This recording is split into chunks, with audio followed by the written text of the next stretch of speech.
Navigating the world is a whole lot easier with a few different identities to choose from. Need me to come up with some?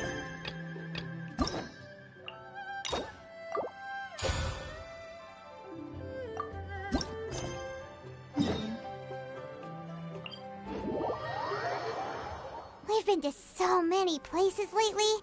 What do you say we take a day off from adventuring and just find somewhere nice to relax? Let Paimon think.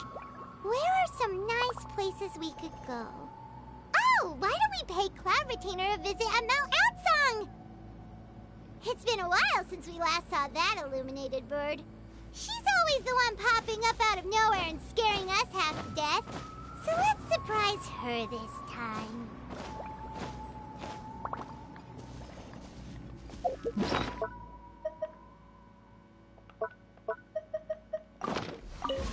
I'm just gonna wait until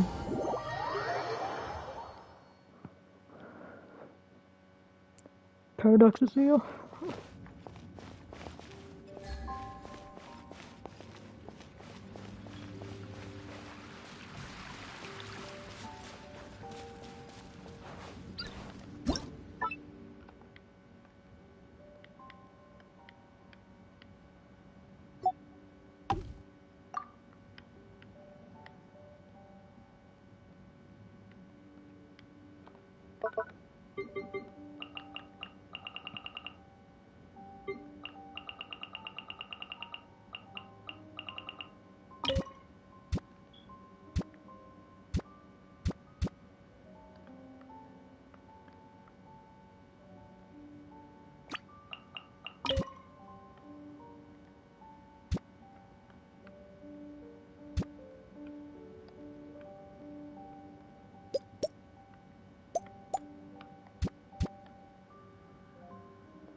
If I do this.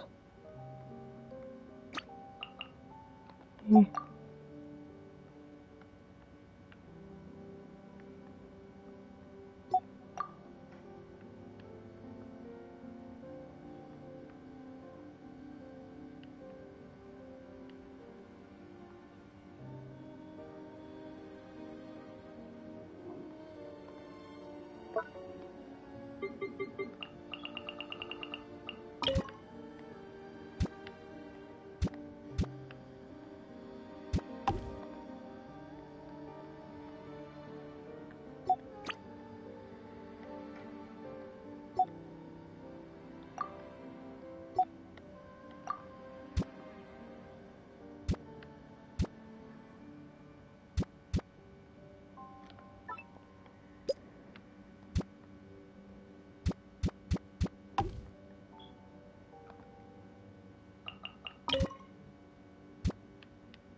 remember the first time we came here? We even brought offerings and everything. That was 3 years ago. And when we told her that Rex Lapis had been assassinated, she immediately threatened to squash Liyue Harbor. Paimon thought she'd be impossible to get along with. But now that we've spent some more time together, she's really not like that at all. We probably don't need to bring any offerings now that we've gotten to know her pretty well, right? Still, Paimon's got some snacks around here somewhere, so if she really wants something, we can just use that. Huh? Traveler, did something catch your eye? Wow, it's a woman. Oh, what a pretty lady. Is she also here to visit Cloud Retainer? I wonder who that could be. Yeah, you're right. All it takes is one look and you can tell she's someone special. As expected of that bird lady, really. She must have a whole bunch of Adepti friends from all over the country. Okay, but if we're both friends of Cloud Retainer, then we're basically friends by association, right? Want to go up to her and say hello? You knew you talk so much. Helping you make more connections is a part of Paimon's job as your reliable guide. Paimon's got this.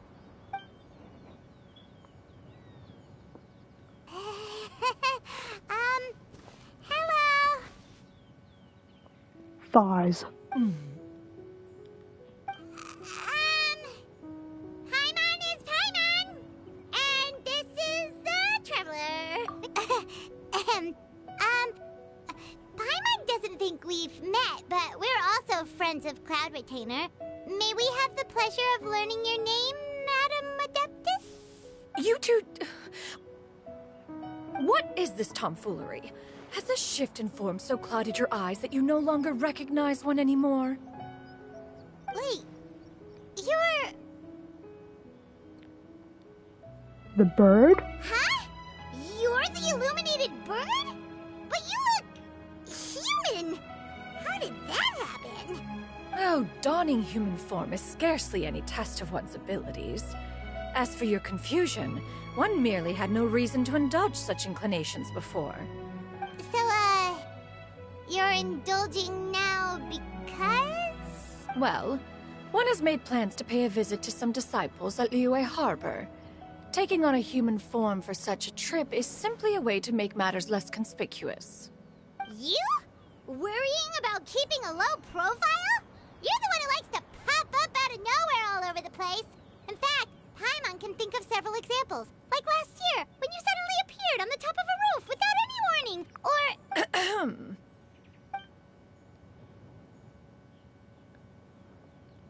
Feels like she has a reason and doesn't want to discuss them.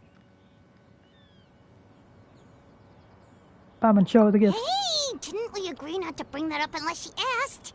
Oh? So you have taken care to follow the proper rules of etiquette after all. Most commendable.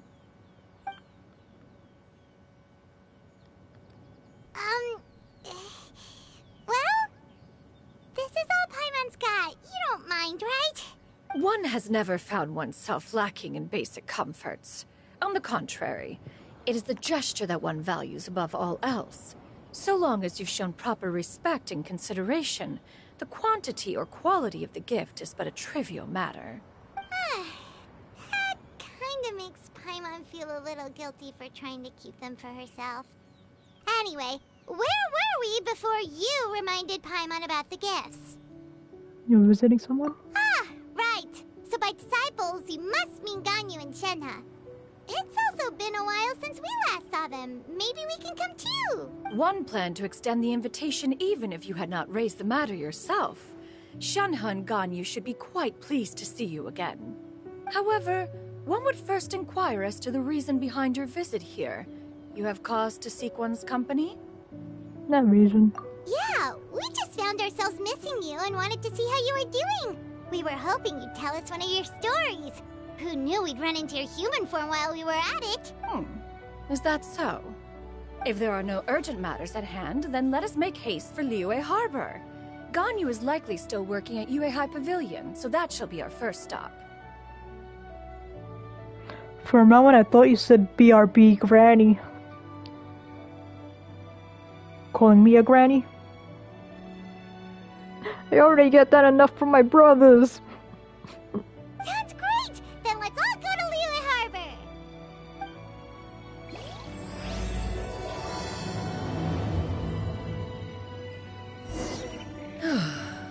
Ganyu has been quite busy with work as of late. One can count on one talon the number of times she returns to Mount Aocang each year. Shenhe has also secured employment recently. In her correspondence with me, she wrote that she shall have no need to return for the foreseeable future. Did they think one was so easily mollified? One shall investigate everything with one's own eyes and decide for oneself if their living conditions are satisfactory.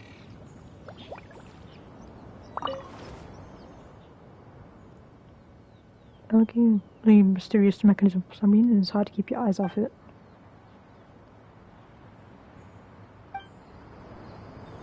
Maybe it's just a statue. Or a music box.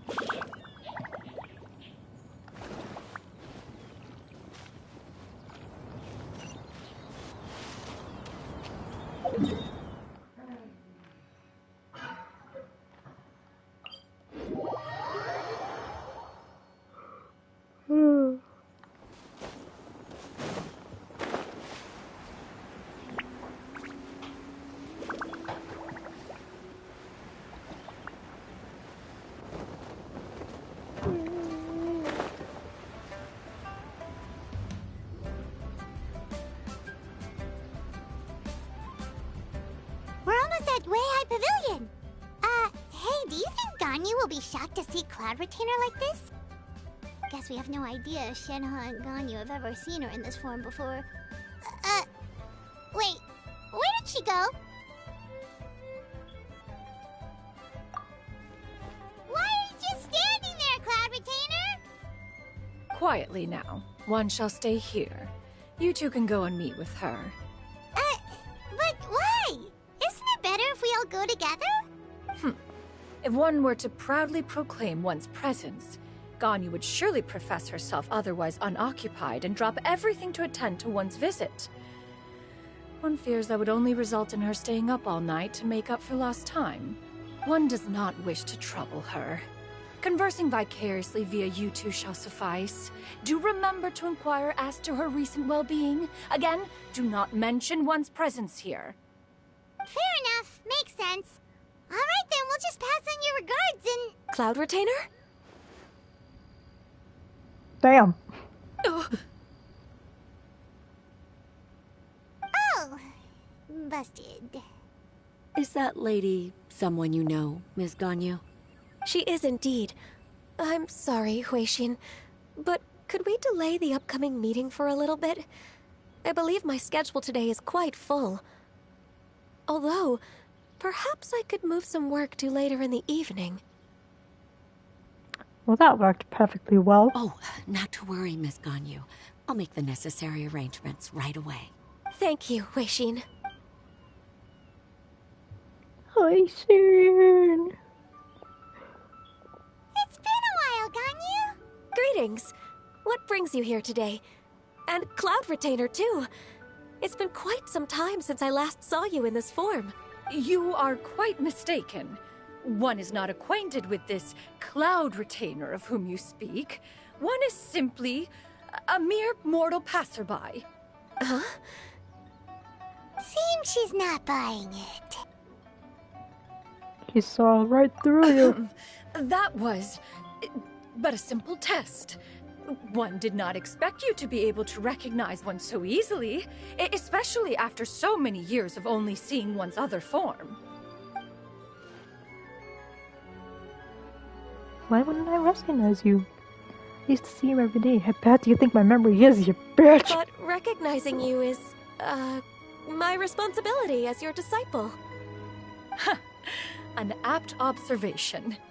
One was simply passing by while attending to some important business.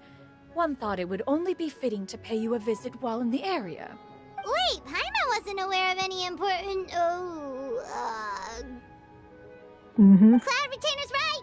We've still got something super important to do, so we can't home today. Oh, is that so? But it's been so long since we last saw each other. One simply desired to see you and had no intention of interrupting your work. A quick conversation should suffice for today. A more involved reunion should wait until you find yourself less occupied. I understand. That should be fine. While one acknowledges the amount of work that you have to deal with every day, one must also remind you to rest. Though Adepti blood flows through your veins, excessive exhaustion will still cause grave harm to your body. It still makes one nostalgic to see you as you are now, respected and independent. When you were young, you oft begged one to cuddle you to sleep when you suffered from nightmares. Cloud Retainer! Stop! No. Let her speak. If you insist. We are running short on time regardless, so one will refrain from going into each and every story. Why don't you continue your conversation? One shall simply stand by and listen. Wow, you've been to so many new places since the last time we spoke. If you ever need anything, please just come find me at Uehai Pavilion. Also, forgive me for my presumptuousness, Cloud Retainer, but if you plan to continue appearing in this form, don't you think it'd be helpful to adopt a human name? A human name? Huh. You raise a valid point. Considering the sheer extent of one's renown, Cloud Retainer is surely too recognizable as a name. You really think so? Not that you're not famous or anything, but that famous? You presume to know the extent of one's illustrious achievements. One would hardly think such a thing to be possible. Nevertheless, Ganyu's advice cannot be ignored. From this point on, when in public occasions, be sure to refer to one as Shenyun. Shenyun? I assume that's a reference to the full record of Pristine Pavilion. An Adeptus of years past would rise with the clouds and rest with the moon. They were enlightened and wise, free and unfettered. The writer referenced Master's name to describe her carefree and spontaneous nature. Oh, that sounds super cool! Paimon feels like only the most powerful of Adepti could rise with the clouds and rest with the moon.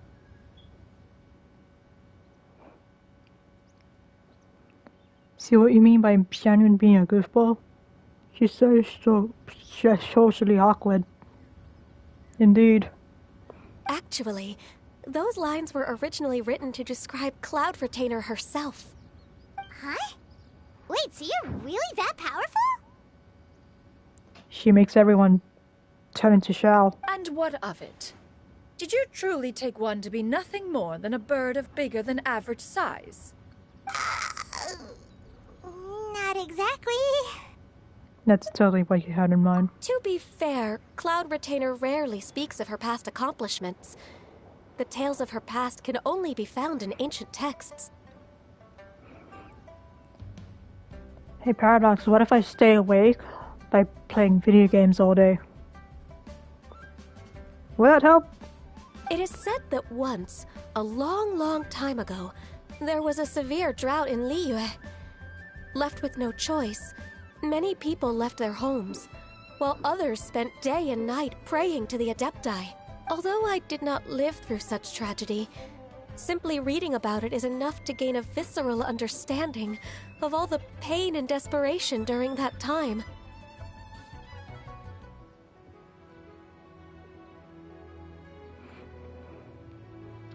Who could be more socially awkward than Shanyun? Me. Is it just you trying to stay up too late? You can't tell me what to do! On top of the drought, a noxious gas also began to spread through the land.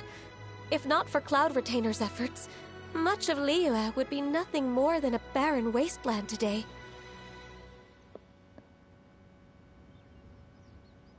Was this noxious gas an Adeptus fart? The books had this to say about what happened. Upon arrival, the Adeptus borrowed the wind to retain the clouds. Immediately, the clouds gathered together, an abundant rain burst forth from the heavens. Drought and plague were both driven away, and the people were saved.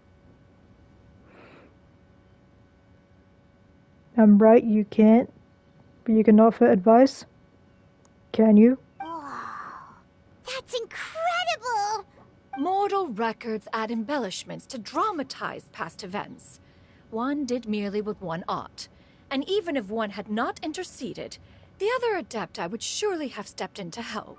Even so, you stopped an entire drought! Can you really control the weather like the book said? Oh, Paimon suddenly has a lot more respect for you. So it was Paimon's bad for calling you Illuminated Bird before. You're not too mad, are you? One is pissed beyond comprehension. How laughable. A name is but a simple label we carry with us on our journey through the world. Why would one be offended by such a trivial matter? That if I should go to bed, damn it. No. That's a relief. In that case, Paimon will continue to call you whatever feels right in the moment. Well, that is quite enough ancient history for now. Ganyu, have you had word from Shenhe? One has heard that she procured a job recently. Have you any thoughts on her workplace? And what, pray tell, of her monthly remuneration? Moreover, does she find herself overly inundated with work? Is she allowed time off during Lantern Rite? That is a lot of questions. There is no cause for concern, Cloud Retainer. I introduced Shenhe to her employer personally. Wanmin Restaurant's business has been booming recently. So, with Chef Mao being swamped with customers, and Shangling still off and out in search of new recipes, I introduced Shenhe to staff the restaurant. I see. Most excellent indeed. One has had the pleasure of being introduced to that family. Shangling is kind and astute, while her father is loyal and reliable. One has no cause to believe that they will make Shenhe's work difficult. Now, it is almost time to partake in the victuals of noon. One shall visit Wanmin Restaurant in person and see how Shenhe is doing. Huh? But didn't you just say that you had something important to do? Can that wait until after we've eaten? You may return to your work, Ganyu. One shall see to this matter on one's own. There will be many an occasion to dine together in the future. One is certain the opportunity shall present itself most readily. Of course, Cloud Retainer. Please take care. Traveler, Paimon, I'll see you some other time. Bye. See you around, Ganyu! Paimon was pretty quick on the uptake there, don't you think? As soon as you mentioned important business to attend to, Paimon realized that you were just looking to cut the conversation short and not take too much of Ganyu's time. Is Paimon right? No, in fact, it was not an excuse. One is indeed visiting Liyue Harbor for an important purpose. Wait, for real? The moment is not yet upon us. Still, the truth will be revealed to you in time. She really seems to be playing up the whole mysterious Adeptus thing right now. Is it because we just heard that cool story about her powers?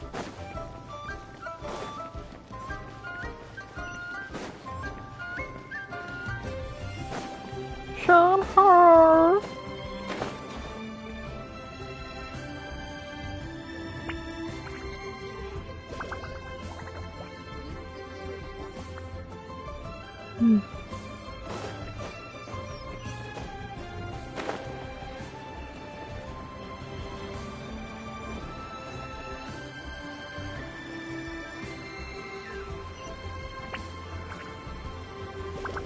Huh?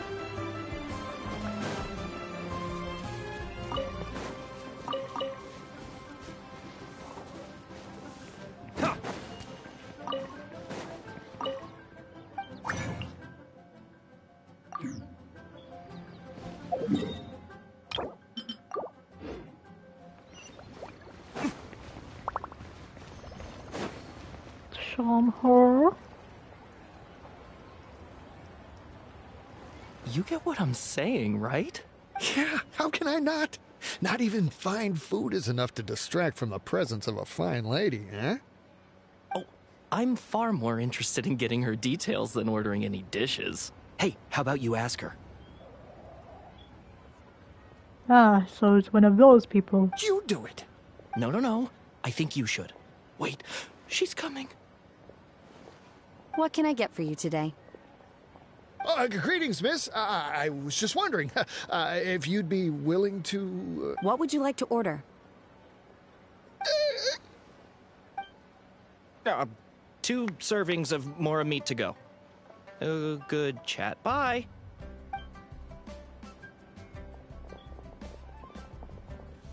Damn. Shenhe! Welcome. It's been a while. May I take your order? Don't welcome us as guests and greet us as old friends in the same line. It's weird. Been a while. Mm-hmm. Like, holy shit, it's only been like, what, 2 years? Oh, and this is? This is Miss Xinyun. Master? Huh? One does not recall ever revealing this form to you before. How were you able to ascertain one's true identity with such ease? I've trained and lived with Master for more than 10 years. I would recognize you no matter what form you take. You... Aw. She knows her mommy. Is something the matter, Master? Hardly. One simply learned of your employment from your letter and came to check on your well-being. And check out the great food, too. Indeed. It's almost lunchtime. My apologies. I'm still on the clock and can't talk for very long. Well, if it isn't the Traveler in Paimon. Are you here for Shenhe? The lunch rush isn't in yet, Shenhe. So, I've got things covered for now. Go ahead, sit down and enjoy some time with your friends. I'll let you know if things pick up. Where's Xiangling? Thank you, Chef Mao. Woohoo! Where's your daughter? Ryan has never had dim sum at Shinue Kiosk before, but it should be quite the feast for sure. Ooh, and that's Paimon's stomach right on cue telling her it's time to go find Gamin. Let's go! I wonder where Xiangling's run off to this time. If you bump into her, please let her know that a new shipment of spices has come in. So it'd be nice if she could come home and take a look. But where is she gone? Oh.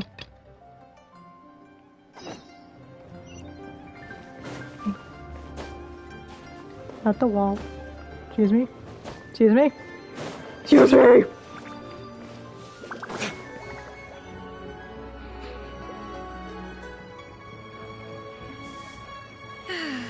It is just as one expected.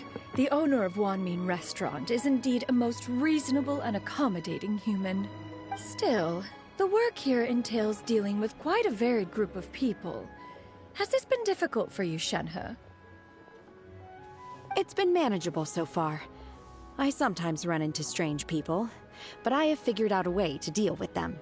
Seems like you've been making progress. So by dealing with them, you mean... Destroying their nutsacks? First, I try to talk sense into them. If that doesn't work, I threaten them with violence. At this point, they usually decide they are in favor of a civil conversation. Oh, how should Paimon put this? Sounds reasonable enough. Oh, a sensible plan. One is gladdened to see you integrate so well into human society. And you, Master? How have you been? Simply marvelous. Though Mount Outsong has scarcely enjoyed your presence recently, one has hardly found the pleasure of one's own company to be lacking. I see. Just as expected of Master.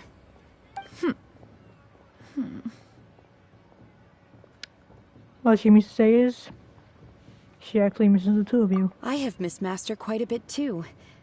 Even though work has been busy lately, I've already had a conversation with Chef Mao about taking some time off soon to visit Master. Oh, you did? Do make note of such matters in your letters in the future. There's hardly a need to keep one in suspense. Whoa. Her mood shot up just like that. By the way, Master, since you are in Liyue Harbor, have you had the chance to visit Ganyu?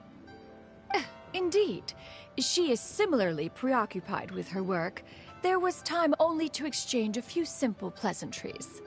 Ganyu told us the story of Cloud Retainer's name. It was amazing. We never knew how powerful she was before. I see. In that case, allow me to also share a story about Master's past. Oh? Is that a problem, Master? I believe this to be a good topic of conversation. No, not a problem. One was simply caught off guard. But no matter. Please, proceed. One is most curious to see how much of one's own conversational prowess you possess. Master once participated in a race against Mooncarver. After Mooncarver lost, he insisted that Master's ability to fly gave her a natural edge in such a contest. In response, Master agreed to forego flying in return for being able to use one of her devices in the race. Mooncarver accepted, only to find Master with a brand new device on the day of the contest. Huh. What kind of device was it? It was a mechanical vehicle made out of iron. What was it called again? Oh, an electro-powered bicycle? That's hilarious. Oh, you refer to the bicyclical Thunder Flashmobile. One spent 49 days conceptualizing and crafting it. It need only be infused with adeptal energy, and it can cover thousands of miles in one day. We're one step closer to Genshin go-karts. Oh, it boggles the mind why Mooncarver ever supposed he might best me in a contest of locomotion. Though he sprinted with all his might, he could barely keep up. Mooncarver is a deer, right?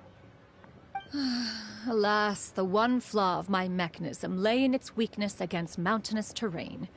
One was thwarted mere seconds from victory, when it was thrown off course and failed to make it across the final stretch. Truly a most unfortunate turn of events. Anyway, do go on, Shenhe. Master, that was the end of that story. Is that so? Huh. With you gone, one has seldom felt the desire to call upon those old fossils for another contest. What is a race without spectators, after all? Have you been lonely, Master? Lonely? Huh. At one's age, entire human generations come and go in the blink of an eye. Even one's own self-directed musings can span several days and nights. 'Tis a most foreign sentiment. The mere mention of it is preposterous.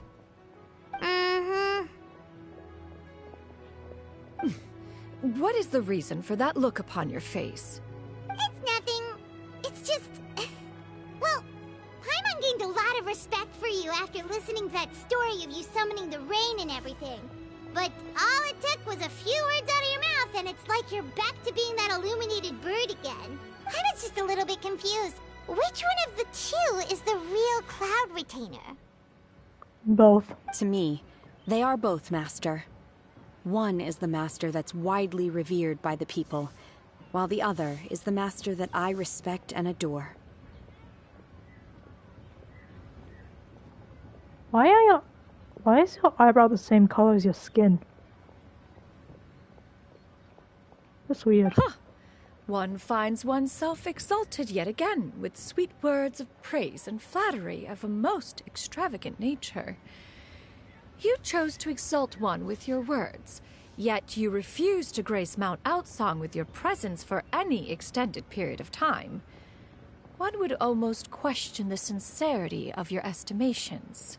This is not to say that your words paint an inaccurate picture. One has always lived by a single ideal. Eschew all action and abide by no rule. One does as one pleases and speaks as one pleases. Others may critique or praise as they see fit, yet one places little weight in such judgments. She got like, what, 2 sentences of flattery from her disciple, and it's as if her ego is about to burst. Hey Paradox, should I eat something after this? Do you have any empty tables? About I. here. Could we get another fish stew? I'm hearing more guests come in. I should get back to work. Alright, good luck with the lunchtime rush, Shenhe. Mm-hmm. I'll try my best.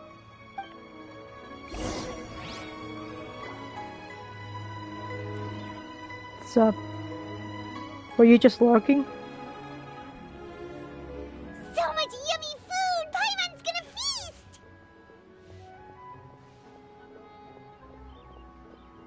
Can you eat this? One is fond of all kinds of delicacies and delights in a multitude of flavors. Yes and no. Which one? The dishes here demonstrate no shortage of culinary skill.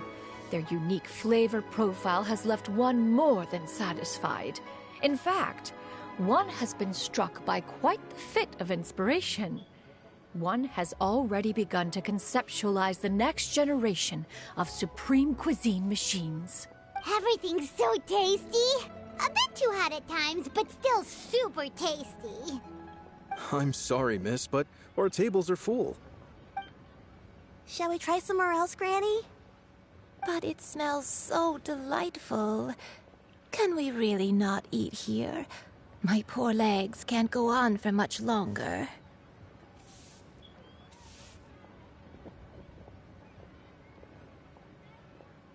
Yes, you are lurking, but you heard me. I said I wanted to show you something. Oh yeah, I did. Hold on. Well, you could always check with some of the other guests and see if anyone's happy to share a table. Okay, I'll ask around.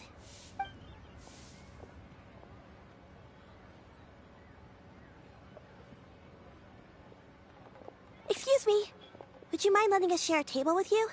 There are no empty tables left, so... Ah, well, Paimon doesn't mind. What about you guys?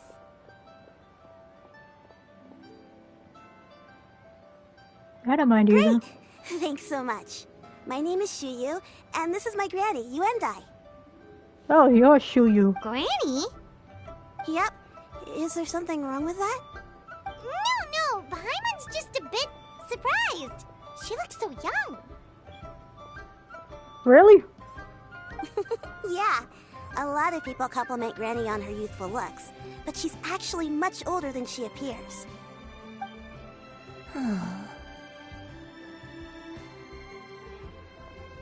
Yes, she is Bird. Granny? Why don't you take a seat?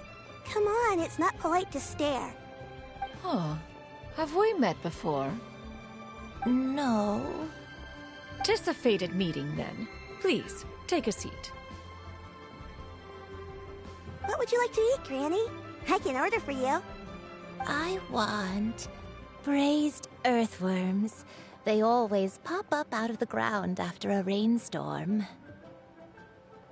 Oh, so you're an Adeptus. No, not this again. Granny, there's no braised earthworms on the menu. Braised earthworms? Well, that sounds weird. Do people actually eat that? Can't hurt to ask. Right, that's what Paimon was thinking too. Need any help? Help? Oh, do you mean with Granny? Thanks, that's nice of you to offer. Granny has pretty bad dementia, so her memory's getting worse all the time. She's always saying things that sound kinda confusing. Ooh. Actually, her memory's been bad ever since I was little. But it's gotten so bad lately that I even have to remind her who I am every morning. What about your parents? They died young. It's just me and Granny now. No. Oh, this is a sad story. Oh, but it's okay. Don't feel bad. Granny loves me a lot, and I love her a lot too. Sure, it's hard at times, but you just gotta make the best of the life you've got. Wow, you're really tough for your age, kid. You're too kind. And me? Oh, what about me? You're tough too, Granny. Plus, you're really gentle, and you're always there for me. Yes, and it's hardly as if I forget everything. I still remember the important things. Wait, what was that really important thing again? Ah, I remember now. It was a dream. I had a dream where everything was dark. Someone was standing in front of me. She told me to come and find her, and that once I'd found her, I would be free. Huh? That sounds super important. But how come you've never told me about it before? It was just a dream, so I forgot about it. But I'm in a good mood now, and somehow I remembered it again. You know, I believe I've had this dream a great many times. But just how many times have I had it? Now that I do not remember. Wait, so you have a reoccurring dream where someone's talking to you? That sounds spooky. Oh, does that mean you're possessed? Paimon, shush. Unlikely. Her eyes are clear, and her breathing remains calm and level. One sees no signs of possession. Are you sure? Who do you take me for? Is one not an adept? Am I not an expert? Huh, you're right. Paimon almost forgot you're the expert. In that case, do you still remember what the person in your dreams looked like, Granny? Not anymore. Although, I have a sense that she looked rather like me. But not as I am now. My younger self. A younger version of Granny? This is just getting weirder and weirder. What is going on here? As one said, fate must have brought us together. You may leave this situation to me. Are you sure? So, what are your names? Paimon's Paimon. I'm silent. Just Shenyun is fine. Thank you all so much for offering to help. But first, I'm sorry for asking, but, how do you want us to pay you back? Oh, we don't need any payment for this. We're just curious about the situation and want to help. Thank you so much. You're welcome. But Miss Shenyun, what exactly can we do to help out this Granny? All we have to go off is that dream. Where do we start? That is elementary.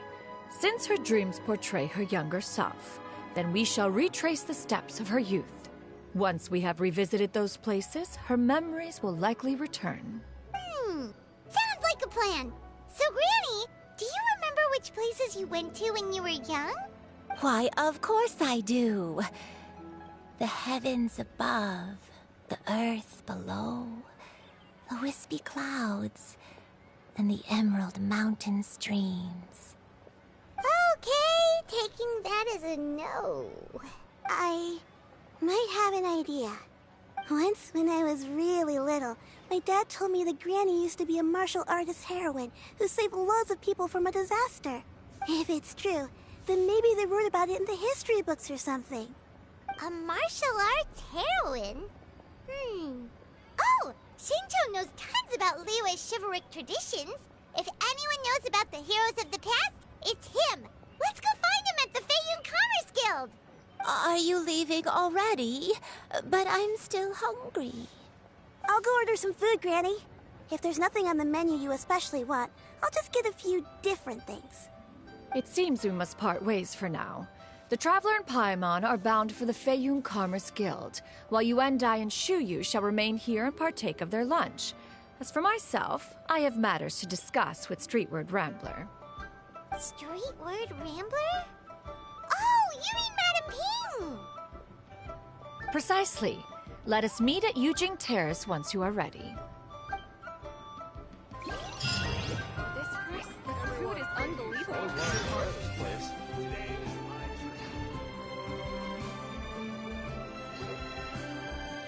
Yeah, damn, why is Shenhe and Ganyu so beautiful? Because they are. Where are you going, Granny? Don't you like the food? Fresh milk. I need to buy you some fresh milk. Milk? Why? You need to drink milk before eating, or the spicy food will make you cry. Hush, little one. Don't cry. Granny, you're forgetting things again. I'm not a little baby anymore. I can eat spicy food now. Even the super spicy dishes, like their fish stew. I can eat 2 whole bowls, no problem. Wonderful. How wonderful. My darling granddaughter is all grown up.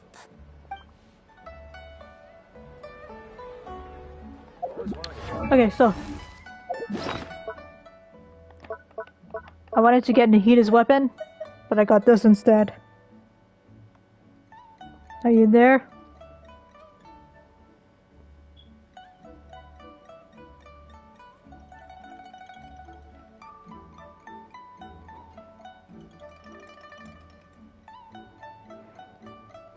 Yeah, don't mind these two. So now I gotta pull for Shanyun. Indeed I do.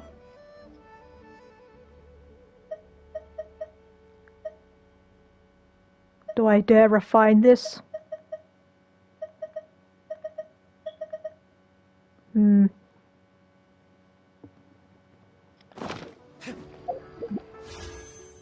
Shanyun!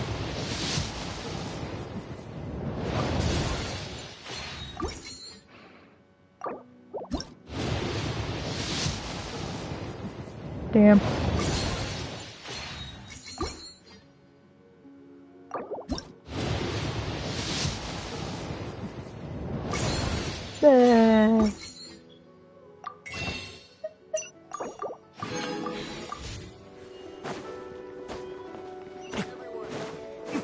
Alright.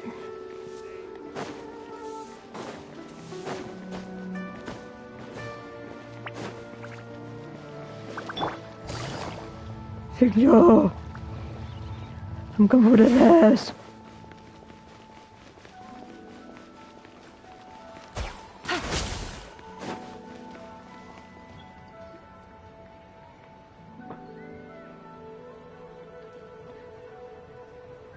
Huh. It's you two. What brings you here? Shincho! Great, we found you! We wanted to ask you about something.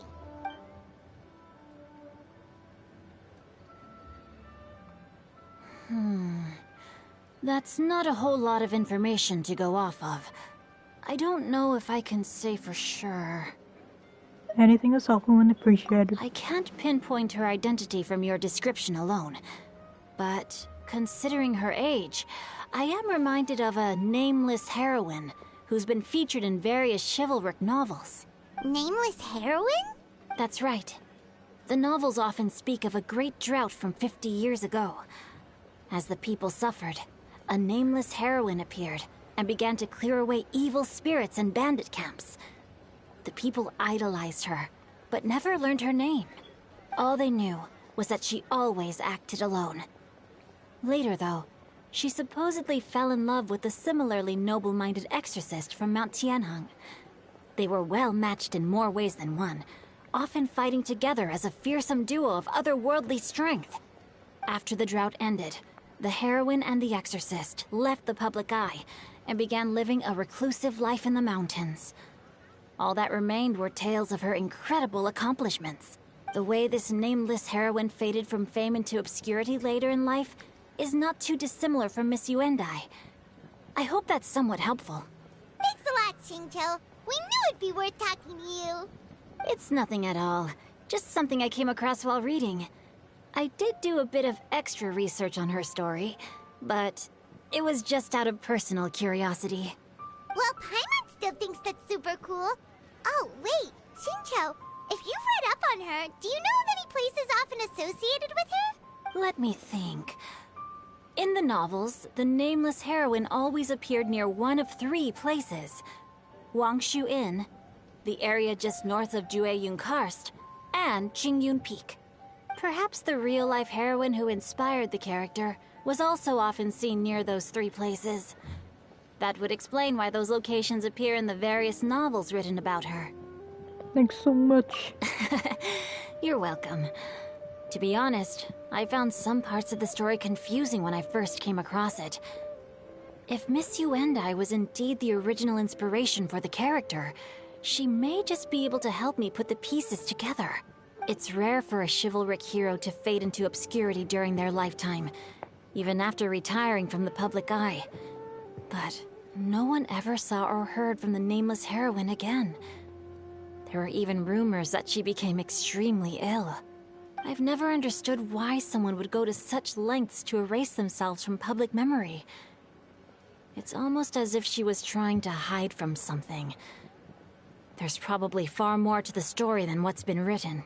We'll be sure to tell you if we manage to uncover the truth. That's a deal. Perhaps, behind the truth of it all, there lies a story more fantastical than any work of fiction.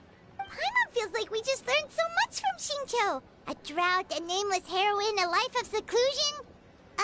Wait, why does the story sound super familiar? Cloud Retainer. Oh, right! There's a drought in this story, too! Xingqiu, are droughts super common in Liyue or something? Well, they used to be. But people have long since developed methods to prevent them, like by cultivating the soil or digging canals. So while droughts do happen from time to time, they are rarely regarded as true disasters. The drought 50 years ago is probably one of the worst we've had in the last several centuries. The crops withered, the streams ran dry, and the monsters in the mountains became rabid and agitated. Countless caravans were attacked, and people who lost their homes came together to form bandit groups. What started as a natural disaster soon became a human tragedy as well. That sounds awful. Yeah, and that's exactly why the nameless heroine was so beloved. She must have been someone of true integrity, to do so much for the people while asking nothing in return. Still, as terrible as that drought was, it was nothing compared to the truly calamitous disasters that befell this land in ancient times. They say that back in those days, disasters were both more severe and more common. Only the strongest of Adepti could hope to dispel the ruin and devastation. Do you have any other questions? We're good for now. We're just going to head back and meet up with Miss Xianyun and the others again. Paimon hopes that Granny Yuendai will be able to remember more of her past. She used to be a great hero who saved many people. So sad that she can't recall any of it. Anyway, we'll be off now. See you some other time, Xingqiu. Thank you so much for your help. It's no problem at all. Safe travels.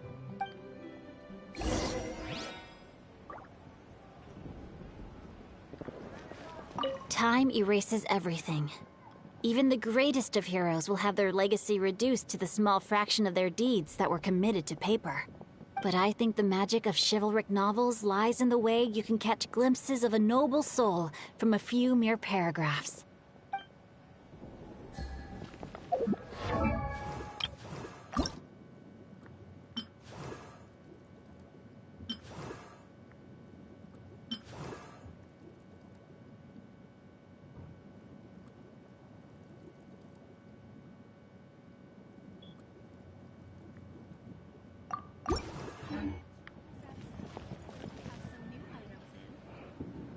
Hey Paradox, look. Yelan and Mini Yelan.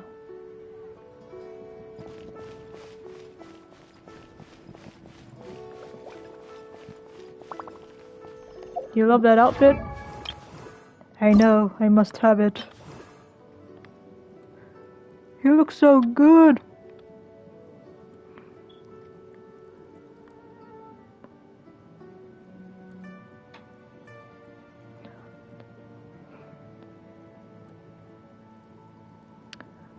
You wish you could get the Shenhe Ganyu outfits, but you don't have either character?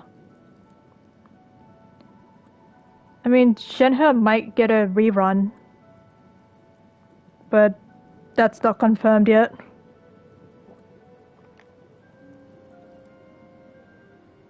I don't know about Ganyu though. We'll just have to wait and see. Also, after the story quest, would you like advice on the Spiral Abyss? since I'm streaming.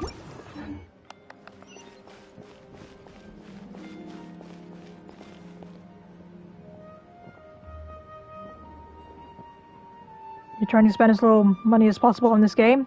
Yeah, don't spend any more money on this game.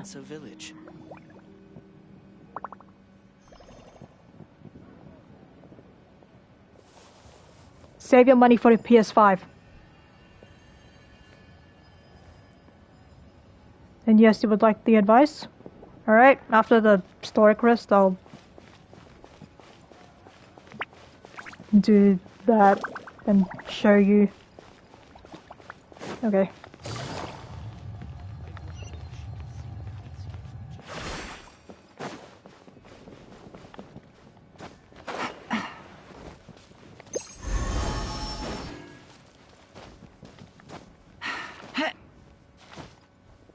Climb! Yeah.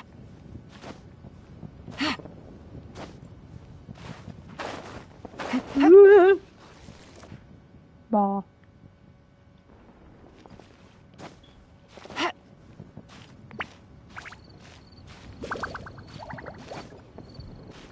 Yeah.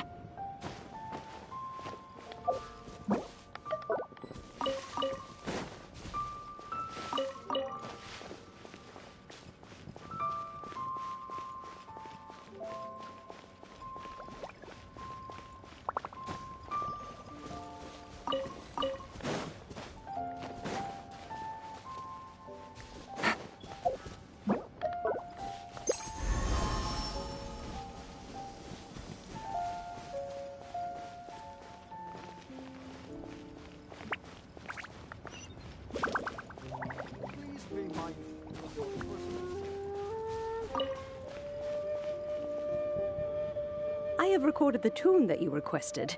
I hope it will be of help to you. Oh, thank you. Straight word, Ping. What has amused you so? Oh, it's no serious matter. I was just reminiscing about the last time I saw you in this form. Time has wrought such change in this world, and yet you appear just the same as ever. Time has little bearing on one's existence, nor has one keenly felt its effects whilst dwelling at Mount Outsong. Nevertheless, Ping, one would like to seek your counsel on a personal matter. Oh, why so formal all of a sudden? I must say, you're making me a little nervous. What is it? Well, the inquiry is as such. Approximately how much more would one need to afford a comfortable life in the harbor, not unlike the one that you yourself lead? It does not require as much as you may think. Still, do you mean that... Clavitainer, Madam Ping! What are you two talking about? Nothing save for some trivial matters. Have you unearthed any useful details? Shinto has a theory, but let's save it for when Chuyu and Miss Yundai have joined up with us again.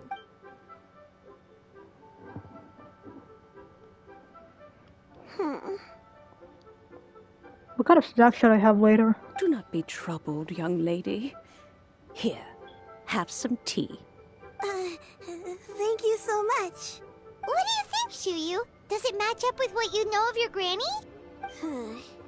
According to the story, the nameless heroine eventually fell in love with an exorcist from Mount Tianheng. Maybe that's my grandpa. I don't have many memories of him, but there was this one time I found a box in our attic full of a bunch of weird sigils. Seems like we're on the right track. I think so too. Granny might remember something once she's returned to a familiar place. What marvelous tea. I can taste the dew's sweetness in this cup. It's as if I was taking a stroll in the mountains, thoroughly one with nature and at peace. What am I in the mood for? I don't know. French fries. Like salted chips.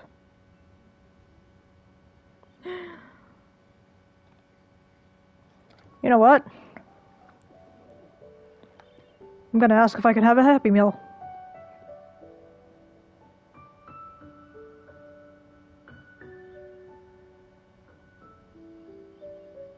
Cause I want a Happy Meal, damn it.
Is that so? Then please drink as much as you like. There's no need to hurry. At our age, it's always nice to slow down and take the time to appreciate pleasant conversation among friends. Thank you. Let's rest. Okay, since we have the time, can I ask you something? No. Sure thing. What would you like to know? I have a secret I want to tell you. Let's go talk over there. Are you an Adeptus?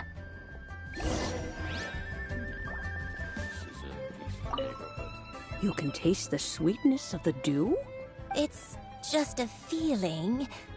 The sensation of stepping out into the mountains on a cool morning, gazing upon the small droplets of water hanging from the leaves, and feeling the sweet stream of water soothe a parched throat with every swallow.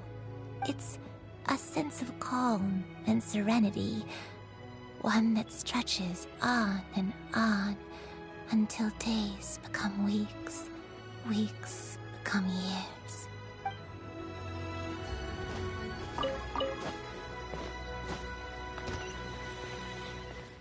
Where are we going?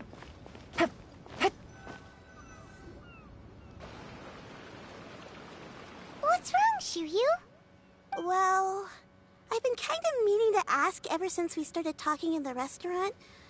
But are you guys all adepti in disguise? Oh! About that. Why do you say that? Well, you guys just seem super special. Plus, I think I might have heard Miss Shen Yun call herself an Adeptus. Oh, must have been a slip of the tongue. Shen Yun, since you were the one who, misspoke, maybe you can explain to Shiryu here what you really meant by that. One is indeed an Adeptus. Is that of some concern to you? Huh? I knew it. You don't sound surprised at all. Well, one time when I was a little kid, I saw a pure white illuminated crane. I had this super high fever, and Granny wasn't around. I was feeling all icky and gross. But then this snowy white crane flew down from the sky. She put me on her back and flew me to her cool Adeptus house and fed me some sort of magic potion. When I woke up, I was already back in my bed and my fever was gone. How did she manage all that without hands? I really wanted to thank her, but I was too sleepy to stay awake, so I never got the chance. So, I just kind of wanted to ask if maybe any of you have ever met an Adeptus like that? Sure, she's right there. A pure white illuminated crane? The only two we've ever met are blue and white and black and brown. Have you ever met one that's pure white, Cloud Retainer? Never has one met an Adeptus with such features.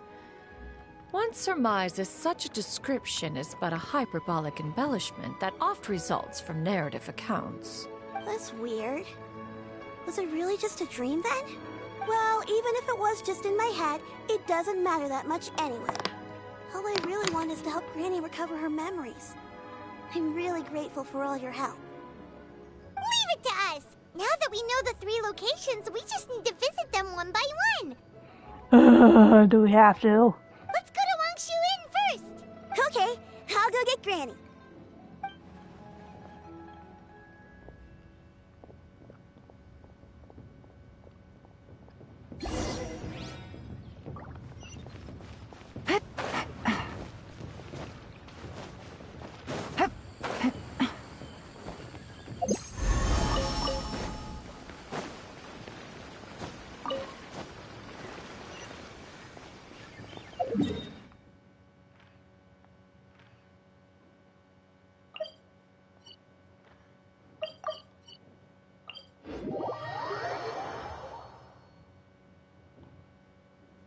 Wangshu Inn.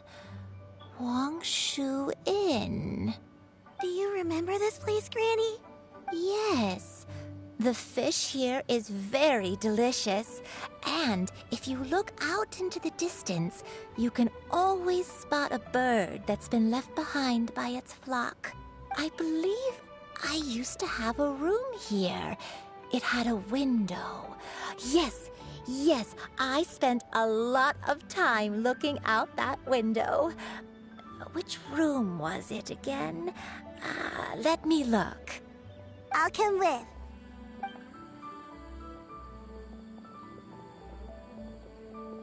Paimon's still having some trouble understanding what she's talking about, but if she's so familiar with this place, that must mean she lived here, right? Wait, huh? Whoa! Shao! What are you doing here all of a sudden? You scared the living daylights out of Paimon! Do it again. I sensed a non-human presence and decided to come take a look. If you're here, then there's likely no trouble afoot. I suppose there's no cause for concern.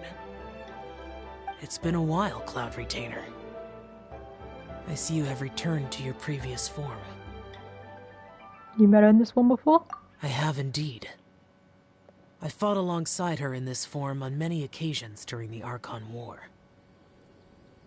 Damn. Oh, wow! What was she like during the war? Oh, wait, let Paimon take a guess. Was it anything like this?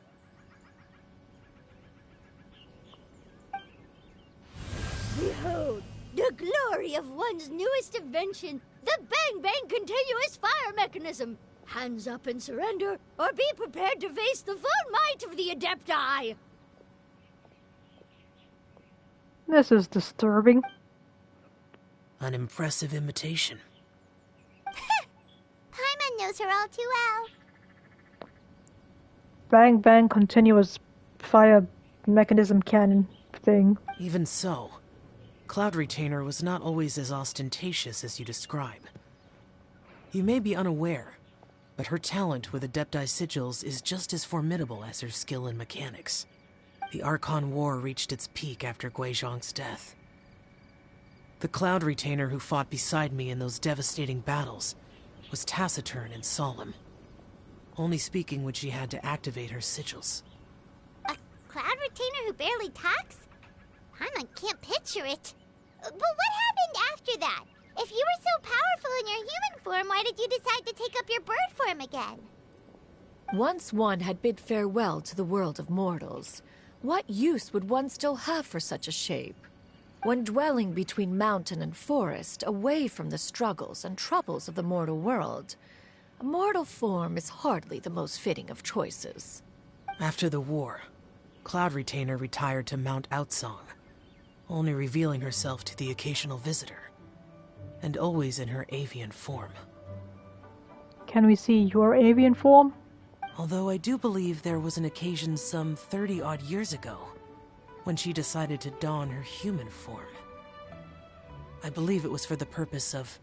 One believes there is little need to relive bygone matters. Granny, are you okay?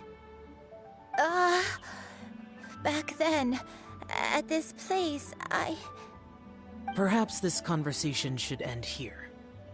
I shall take my leave now. Okay. Should you encounter any trouble, you need only call my name. However, given that you are traveling with Cloud Retainer, I trust you are in good hands. Damn, he's... Hold on, someone's knocking at the door.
I am back. I'm back with a snack. And someone was at the door with a parcel for my brother. Okay. Bye. Everyone! I think Granny is finally beginning to remember her past. Slowly now, calm your mind and recount what has been recalled. A long time ago, I stayed here to recuperate from my illness. Huh. So what Shinto said was true! You did fall ill! Was that why you went into hiding? I don't remember. I'm very sorry, but I can't even remember the name of my illness. The only thing I can remember is that it took a great toll on me, and there was no cure for it. I apologize for my chewing. I'm eating a muffin. I was confined to my room in Wangshu Inn, where I spent many days unconscious. I'd come to every once in a while and stare at the migrating birds outside the window. It was a solemn sight. I remember crying, but I'm not even sure I knew why. One day, I met a traveling merchant. Upon hearing of my illness, he sold me a bottle of soul-revitalizing tea pills.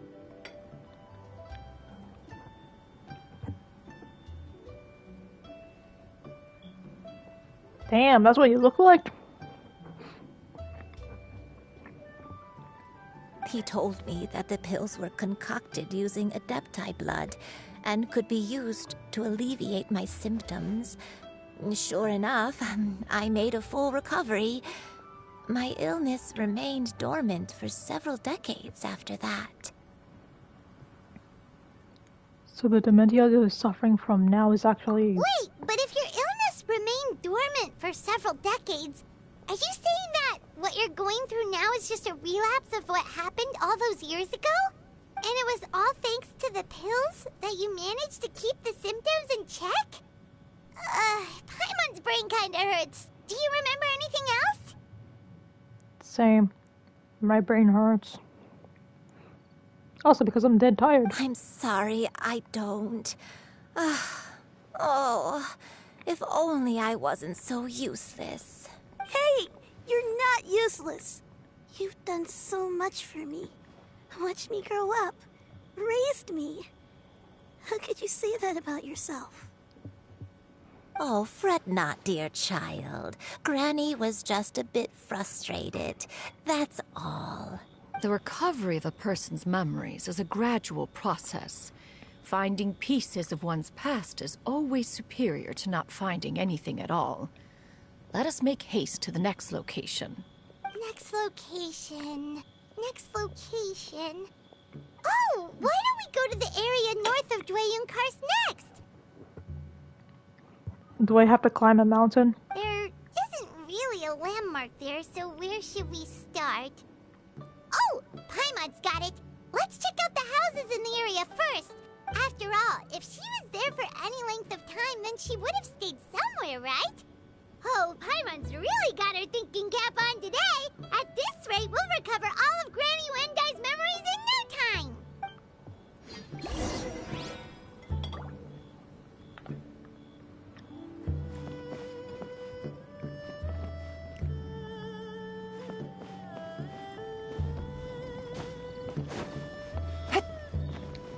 It would have been hilarious if we find Xiao, like, just chilling up here.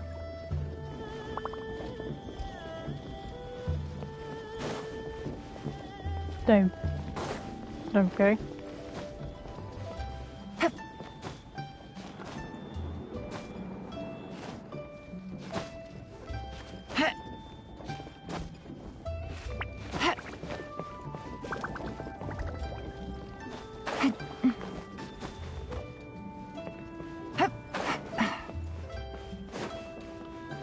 No, he's not here.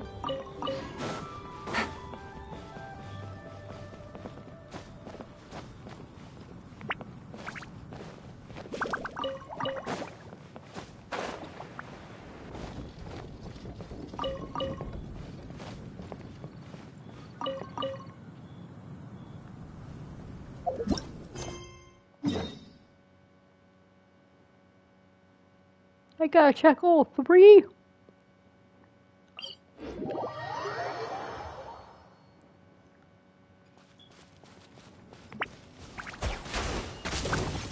Off we go! Everybody stand! Verdict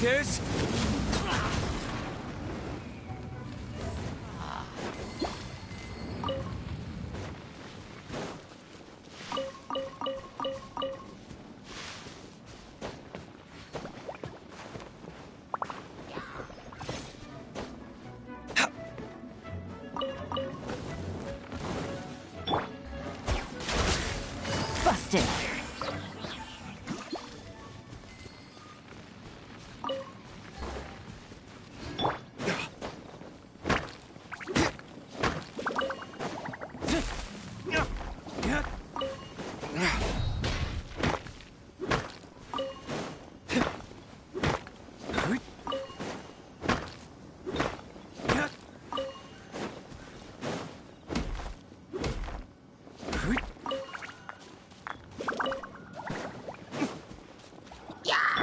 Things are about to get dicey. Quietly now.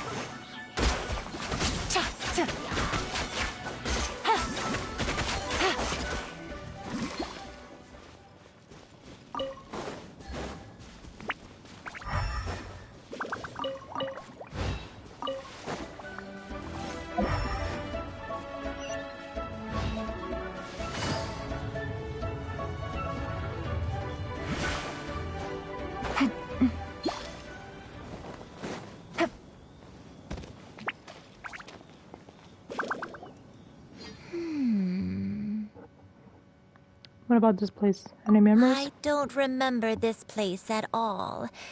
I don't think I've ever been here before. Still, I was thinking, this place feels perfect for a game of hide and seek. Huh? Why a game of hide and seek? I'm not sure. Maybe it's because I used to play that game a lot with Shuyu when she was younger. I don't remember playing it that much. Are you sure about that, Granny? Ah, is that so? Then I must be mistaken. Not here then. Let's try somewhere else.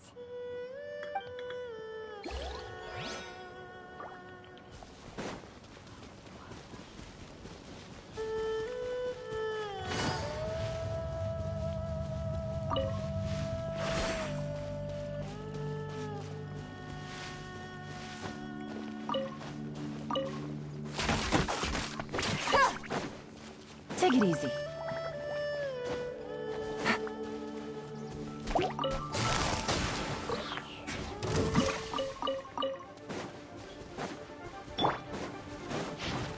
Going in! Witness the power of Gugwa. Time to...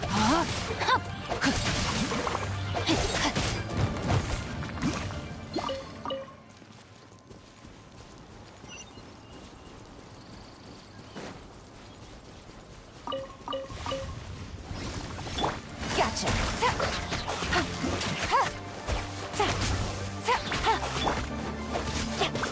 Rain outlines your fate. Know my sword.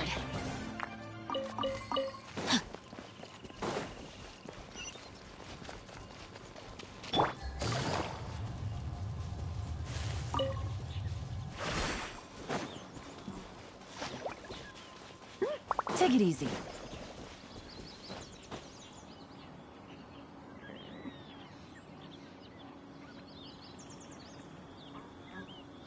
You have almost every domain unlocked in Inazuma. Is there a domain on Surumi Island? No. No, there's no domain on Surumi Island. Good roll.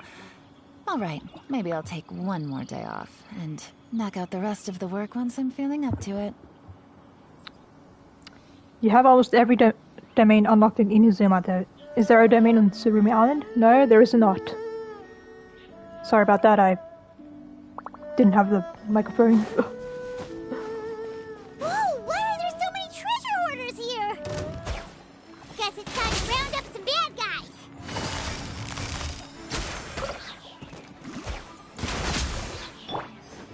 The hunter becomes Do you remember anything about this place, Granny Wendai? Then you got every domain? I see. Let me think. I feel like I've been here before, but I don't think I stayed here too long. I might have just rested here briefly before continuing on my way. Got it. That's okay. There are still plenty of other places we can check. Wait a second. If I remember correctly, I believe I brought... Ah, yes. I brought some sweet snacks with me. Go on, take some. You need to eat a lot if you want to grow big and strong. Oh, thank you! Then Paimon will help herself.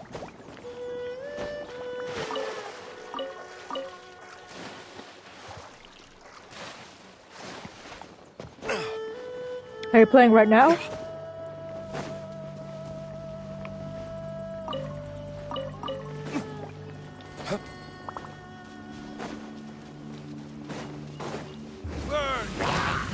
Ah!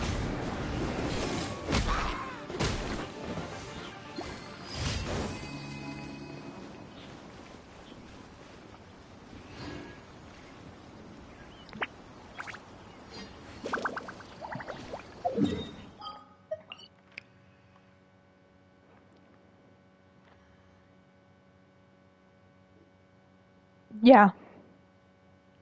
Yeah, you got every waypoint.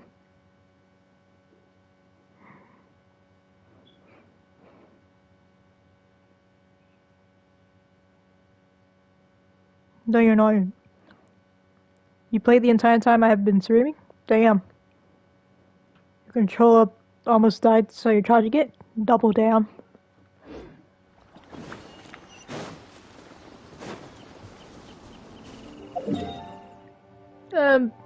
There.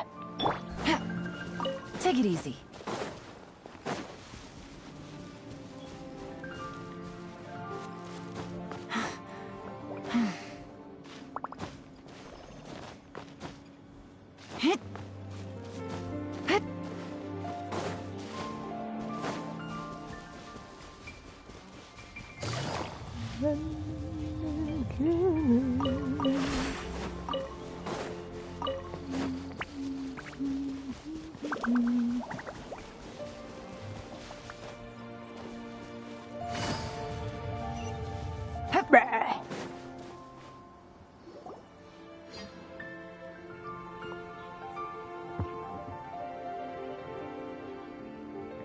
Paimon sees an abandoned house!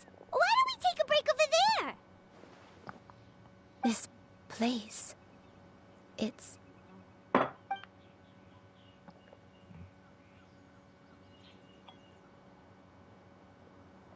Did you remember something, Granny? I remember. Shuyu. This is where your father was born. It was a moonless night.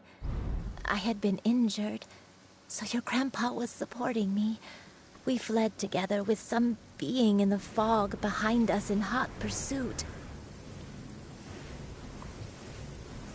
I had exhausted my strength when the labor pains came on, so we took refuge in this house. Your grandpa set up a barrier outside, but neither of us knew if it could hold the monsters back. I remember that night. I remember falling to my knees, reciting a prayer over and over. I alone am the source of this sin. Punish me as you wish for forsaking my oath, but spare my innocent child. Sin? Oath? Did you do something wrong? I don't know. I don't remember. I only remember praying in the darkness with all my strength until the sun finally rose again and the fog cleared out. Eventually, the house was filled with the sound of my baby's first cries. That baby was your father. I remember I clutched him tight to my chest and wept tears of joy. It was the first time I'd ever felt such happiness in my life. You mostly did the Lantern Right stuff, but you did go and unlock more domains for funsies. Cool. Cool. My dad? He was my pride and joy, and so are you, Shuyu. You're so much like him, and I love you both so much. But you're always going to be different from me. Why? Just what did I do? I don't care what you might have done, Granny. You'll always be the person I love more than anything. You're too sweet, Shuyu. I'm lucky to have you with me. If not for you, I would not have had the courage to come here, to try to remember what I had forgotten. All right, let's not stand around any longer.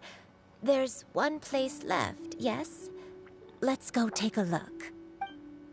If one recalls correctly, the next place should be Qingyu Peak. Yuandai, how fares your health? I may be a bit slow, but I'll do my best to keep up. I'm sorry to keep everyone waiting. Climb on. I shall carry you to the top. Oh, such lightness of weight. All those who grow old grow frail in the end, do they not? First, you lose your memory, then your health. Eventually, you end up losing everything.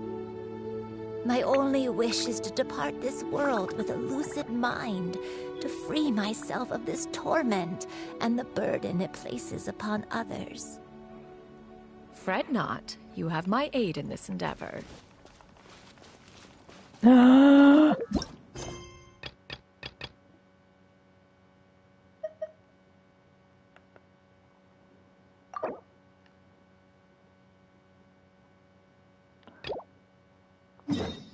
God damn it. Yeah.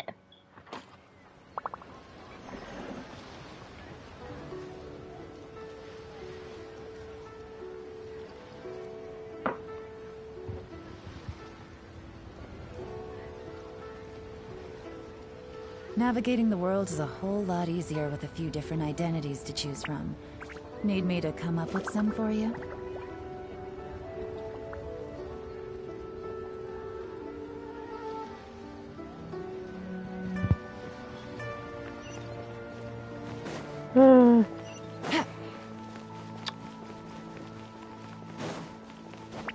They're coming. Not you.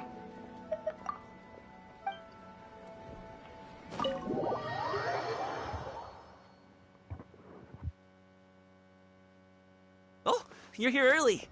I just ordered. The food should be out in a second. Sit down, sit down. Let's all take a seat. Got it. Helen, you grab that chair, I'll grab this chair. Here, hand me your cups. Oh, thank you. Wait, you weren't supposed to drink that, Paimon. To his face. That was for you to rinse your utensils. That's a thing?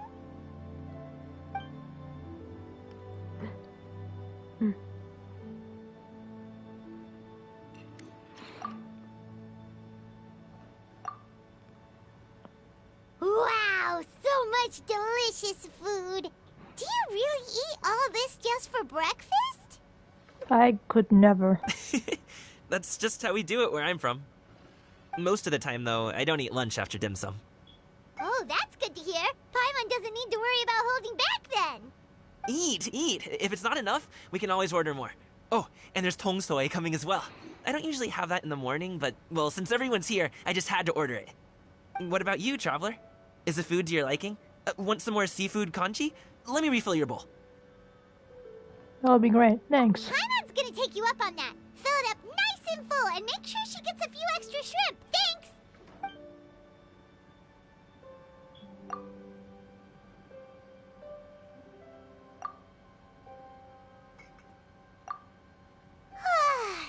So full. That meal was so satisfying, it even gave Paimon some extra brain juice. You never had any. Oh, listen. Paimon's figured it out. Figured what out? Let's think about this for a second, Gaming. You invited us to this awesome restaurant and ordered a whole table full of expensive dim sum just for the three of us. Well, you must be hiding the fact that you're some young master from a rich family. That would explain why you try to keep your friends and family away from each other. Are you confusing me with Xingqiu? Huh? You know Xingqiu? You sure know a lot of people. Well, when you're on the road as much as I am, you hear all sorts of rumors. Sometimes they're true, sometimes they're not. What it comes down to is being able to tell the difference. More often than not, that means knocking on some doors to find out for yourself. Oh, you truly are a man of many talents, young Master Gaming. Okay, enough with the teasing. Sorry to burst your bubble, Paimon, but you're wrong about my family situation. What? Oh, Paimon thought she was onto something there. My dad is just an ordinary tea merchant. Small-scale stuff, you know? It wouldn't even make sense to mention his business in the same breath as the Feiyun Commerce Guild. My dad... he always wanted me to inherit the family business, to be a merchant like him. But that's just not who I am. It's not who I ever wanted to be. Coming always seems so happy and carefree. This is the most serious I've ever seen him. This topic must be very important to him. Have you ever talked to him about it? You know, about your interests and aspirations and stuff. Of course I have. I told him I wanted to be a wushu dancer. That I wanted all of Tevat to see what I could do. According to my dad, though, that wasn't a real job. Just a child's pipe dream. Oh, that's terrible. I'm sure he thought I would come around eventually, but wushu dancing has always been the only thing I wanted to do. One day, he tried to get me to visit some other tea merchants to start building the right relationships, but I refused to go. We got into a huge fight. We were this close to throwing hands. In the end, I was so angry that I ran away from home. I haven't been back since. Don't get on my case just yet, okay? It's not like I think I'm completely without fault. No, I know that it wasn't the right way to go about things. But my dad's stubborn. No matter how hard I tried to convince him, it just went in one ear and out the other. There was no changing his mind. I knew talking would only get me so far, but if I made it big in Liyue Harbor, the results could speak for themselves. Gaming. But I'm sure you both already know how that's going. Wushu dancing's just not that big in Liyue Harbor. In the past, I would go door to door from store to store, asking if they would be interested in hiring a performer. Most times, I wound up eating nothing but humble pie. And you can't just rely on dreams to put food on the table, right? So, I found a job as a guard to make some money. And now I have enough to get by and then some. Still, change takes time. Gotta take it slow, you know? Paimon understands. Okay, enough of all that serious talk. Our tea's getting cold. Ooh, let's do something fun this afternoon. What do you say, huh? I'll organize. Actually, we kinda already have plans this afternoon. We told Xianyun that we would go to her kite-making workshop. Oh? Are you interested in kite-making, Gaming? Oh, no. It's just that I happen to know Auntie Xianyun.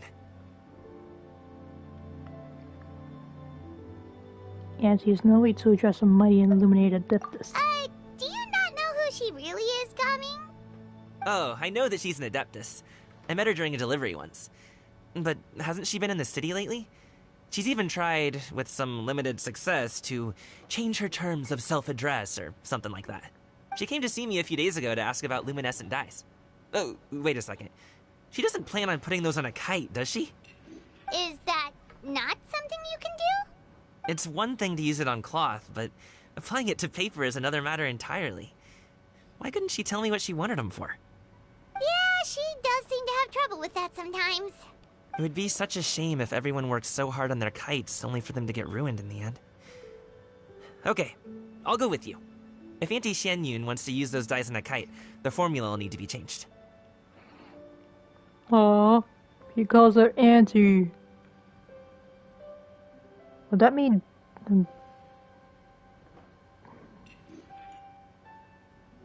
Changyun is a relative?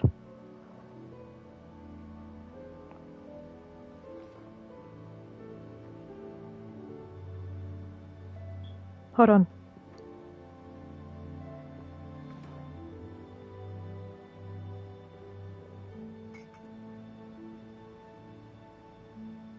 Shenhe's Changyun's auntie.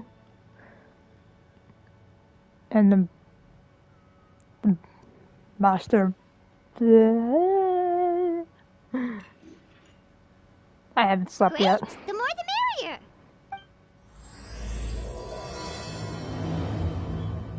I didn't mean to start this.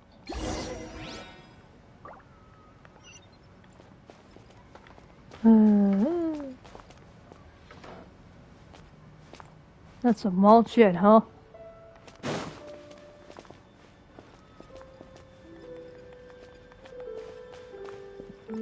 We gotta sit on this one.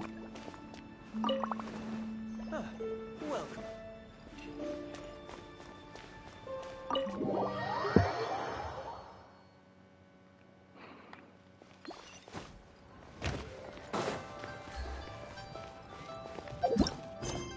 Can I do this yet?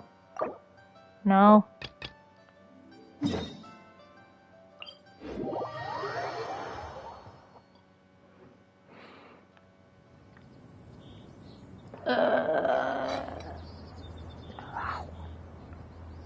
Oh.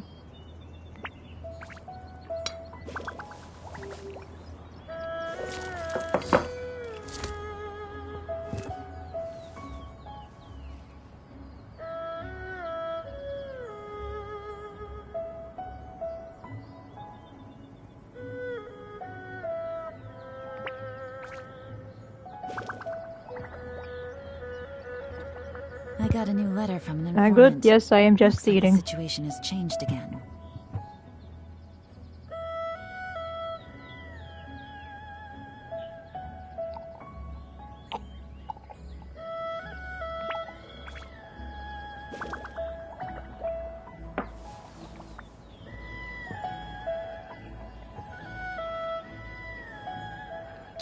Alright. Okay, wait, so... Okay, so...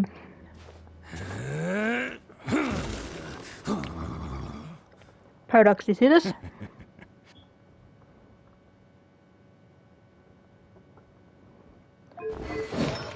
Basically, this is the artifact that you'd want to put on, you know.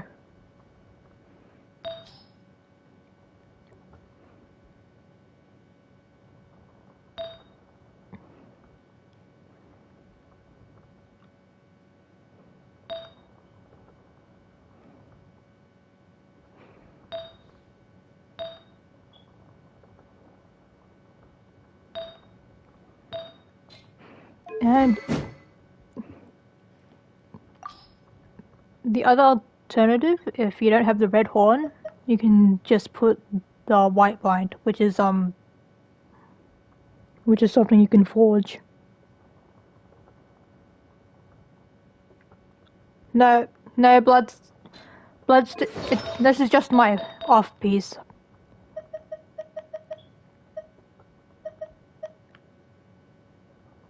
You just need like a geo damage goblet. If you can't get a full set, then you can use like a one that is an off piece. Like this. You have the white blind? Yeah.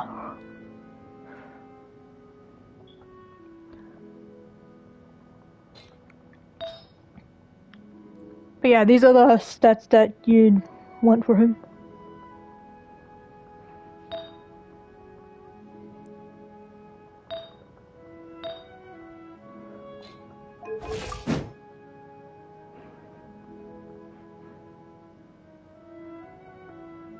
You have the blueprint of the white mind?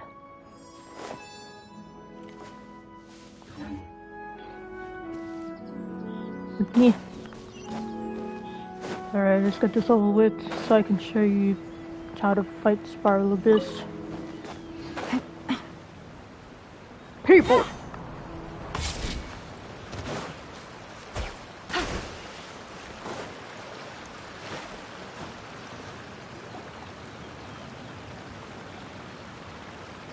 Ganyu!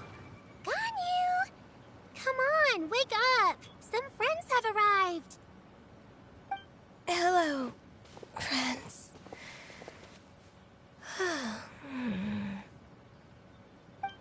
Ganyu! Oh, I have some mint oil.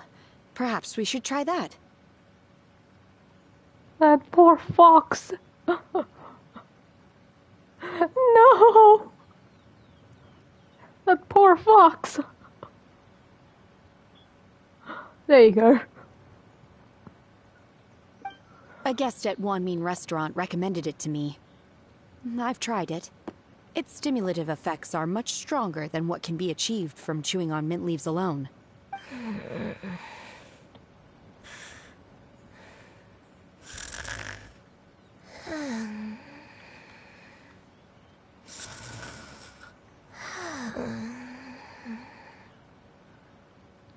Hey, Ganyu, wake up! There's a monster that wants to be choked by you. Apologies in advance.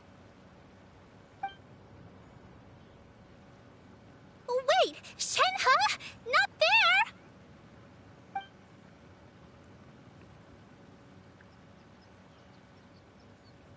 See, Jenna, take out a small green bottle, extract some minty smelling liquid and apply it to Ganyu's horns. They look on and sharp, but I can't stop her in time. See? It worked. She's awake. Are you okay, Ganyu? Do you need some water? Or maybe something to eat? I'm fine. I just feel chilly all over. Huh. Was it that effective? Chilly, huh? Master always says a cool head leads to a calm heart. So, does this mean that heat's what we need to help you, Ganyu? Not the horns! Paimon doesn't think that's what the expression means exactly. I feel a bit better now. Was I asleep?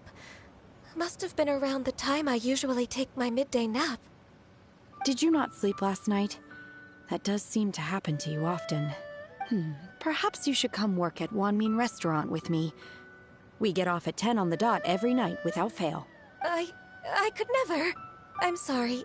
I seem to have missed your name. You are... Gaming. Huh! Puns. Me? My name is Gaming. I work as a guard for the Secure Transport Agency. Gaming. The name sounds familiar. I believe I've heard your name mentioned around the Ministry of Civil Affairs. People tell me you're an extremely enthusiastic worker, and you are very generous with your help. Well, you know me. Or, I guess you don't. My name is Ganyu. This is Shenhe, and this is Yao Yao. In other words, thick thighs, mommy and child. It's an honor to finally meet you all. Oh, you must be here for Auntie Xianyun's kite-making workshop, right? Yes. I have neither made nor flown a kite before. As long as Master is willing to teach, I am willing to learn. Me too!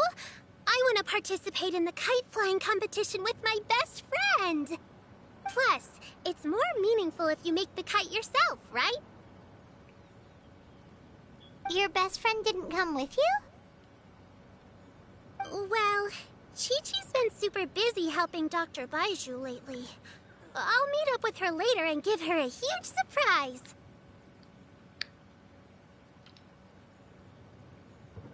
Aw. JJ! Oh, I also brought bandages and ointment with me today. It's easy to cut yourself when working with bamboo, so I thought I should come prepared.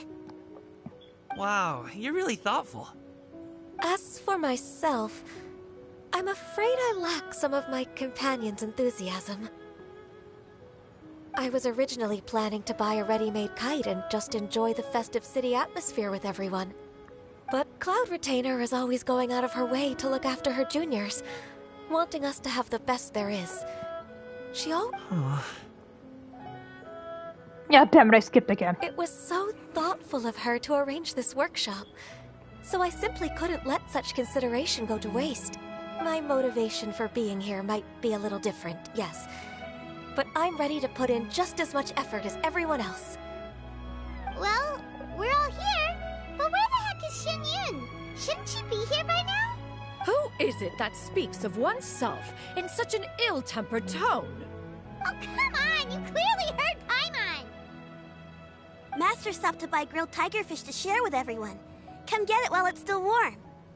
Oh, Paimon, sorry, Miss Illuminated Bird! Paimon always knew you were the smartest, coolest, and prettiest Adeptus. Someone as wonderful as you is sure to have brought enough for Paimon as well, right?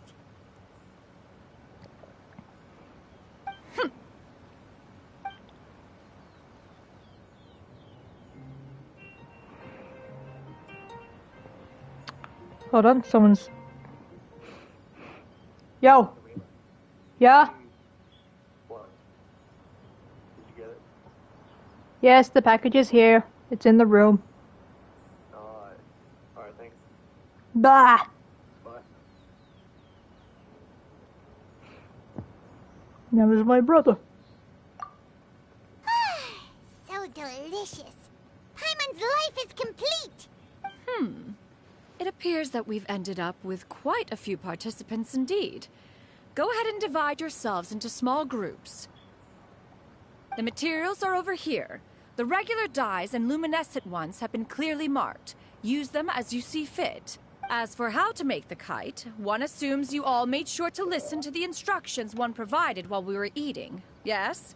Are there any questions?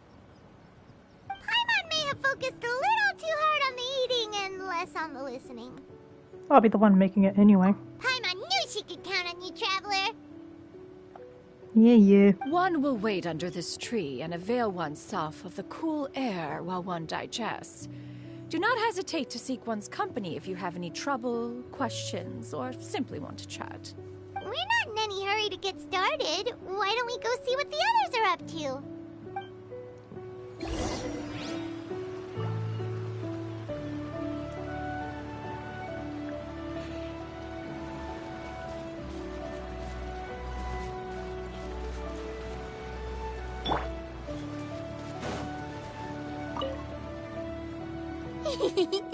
Auntie Cloud Retainer, look! Am I doing it right? Very good. Your frame is nice and sturdy. This design, is it a finch? Yep. One is looking forward to seeing your finished product. What color are you going to make it, Yao Yao? I haven't decided yet. If I make it blue, it'll be more like my friends. But if I make it gold, it'll be more like me. If you are asking for one's own opinion, one would advise choosing gold. When giving a gift, the key consideration is the recipient's feelings, is it not? One imagines your friend would much prefer a kite that reminds them of you. Oh, hey, I never told you the kite was for Chi-Chi. How did you know? With age comes wisdom, child. One simply has a way of knowing things. Oh, cool. Thanks, Auntie Cloud Retainer. I'm gonna start painting it gold right now. Good. One will watch. You two seem strangely unoccupied. One was under the impression that one was supposed to be doing the relaxing. Is your kite finished? We actually haven't started yet, but we're going to start, right now.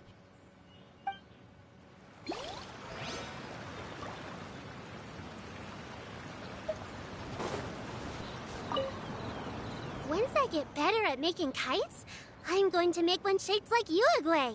You gave him to me, and he's just the best. One is pleased that you like the gift.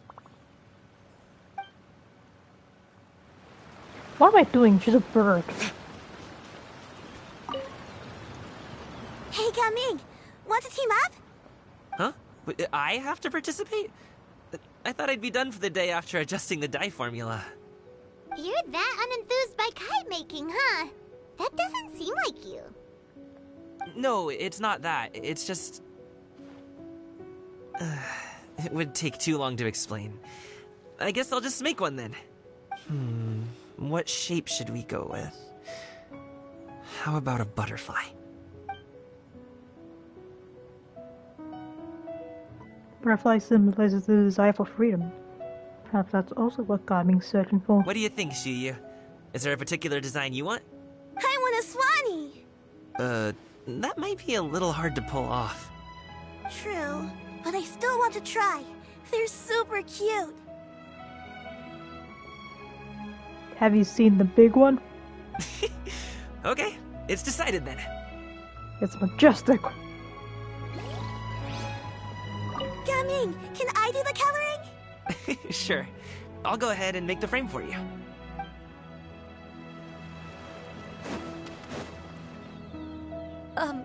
Shenhe, it would be great if you could refrain from putting things on my horns from now on.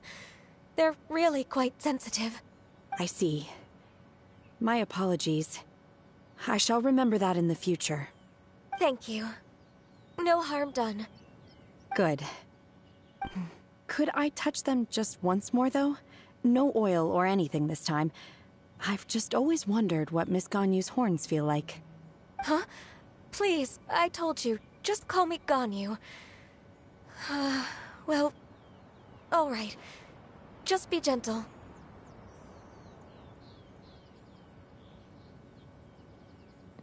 Grab her by the horns. Firm to the touch with no discernible temperature. Oh, not unlike certain medicinal plants I've eaten before. Oh, still, Ganyu appears to be shaking like a cat whose whiskers have just been touched. I should stop. Grab her by the horns and eat her. I see. Get her off the cliff. Then I'll apply the oil to your forehead next time. Oh, no need. I'll just refrain from taking afternoon naps outdoors. Anyway, we should probably get started on our kite. It won't be long before Cloud Retainer comes to check on our progress. Perhaps we should just choose the most traditional style. Okay. Well, they seem to be getting along swimmingly. Let's not disturb them. We should get started on our kite now. Let's go. The scissor-tailed swallow sure takes a lot of curved bamboo rods to build. Ugh. It broke.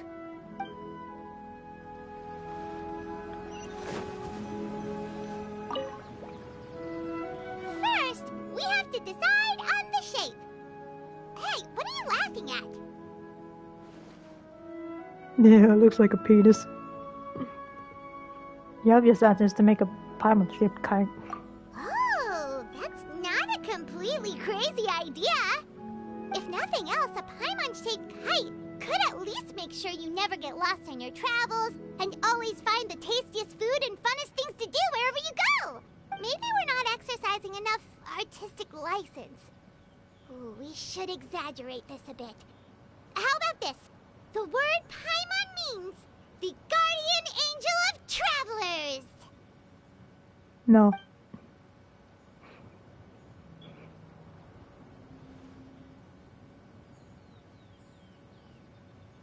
Now, what expression should we give her?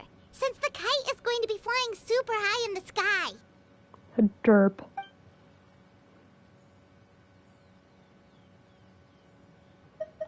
Yeah. Oh, didn't do anything wrong. And even if she did, she doesn't deserve to get shot up into the sky for it. Something like this, then.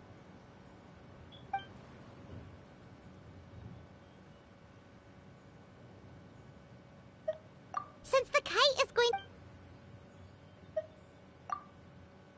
It's too high! Someone save Paimon! She's about to faint! Like that? Since the kite is... Ooh, like this? Ooh! The title of Champion Kite Flyer is mine! Since the kite is... It's too high! Someone save Paimon! She's about to faint! Now that we've decided, let's make it happen!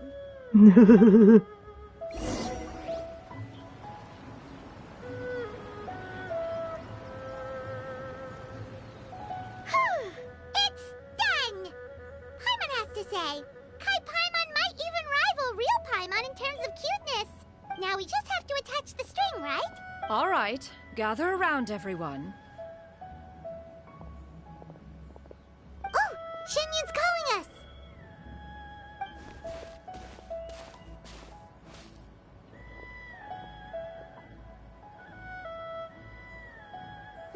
Let one take a look.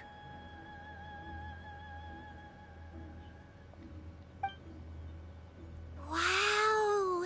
Ganyu and Shenhe made a scissor-tailed swallow. It's so pretty. Yep. The coloring makes it look a lot like Master. If the tail wasn't split in two like that, it might even be a spitting image. If you look closely, there are a few spots where the colors go outside the lines. Did you doze off while painting it, Ganyu? I did the painting. I stared at the paper for quite some time, but I simply could not recall the coloring of any bird. Except Master. Or should I say that I'm too familiar with her crane form? Even when she stands before us in human form, all I can see is blue and white. Oh, well, now that you mention it, Paimon can see it too. Exactly. So I simply closed my eyes and painted from memory. No way. You can paint with your eyes closed? Wow, the disciples of Adepti really are something. You are most filial, Shenhe. One is flattered by the likeness. The Swanee that Gaming and Shuyu made looks very majestic. I'm sure it'll look even more impressive as it soars through the sky. The eyes and ears glow in the dark, so you're sure to see it at night. Your golden finch is cute too, Yao Yao. It's all thanks to Auntie Cloud Retainer's guidance. What about your kite, Traveler? Behold the masterpiece. Ta-da!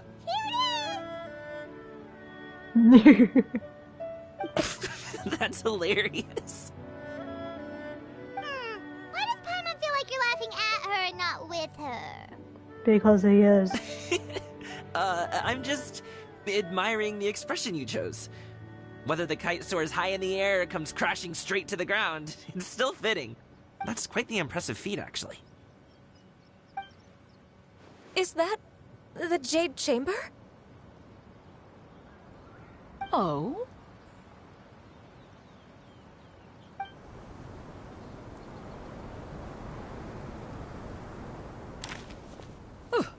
Who dares attempt such a flagrant display of impropriety by releasing a kite into one's territory without one's permission?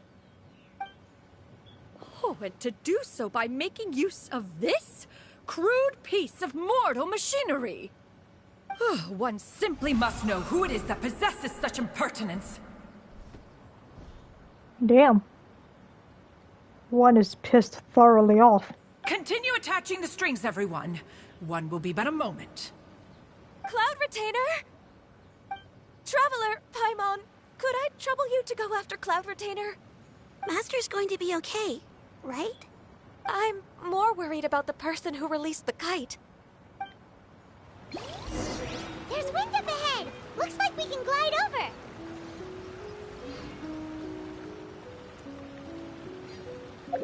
Oh my god, we could put it in the teapot.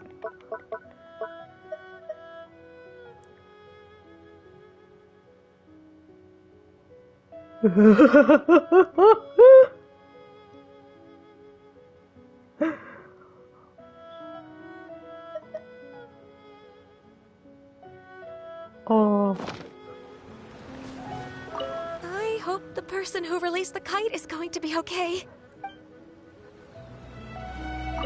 Now for the string. Please look after Master for me.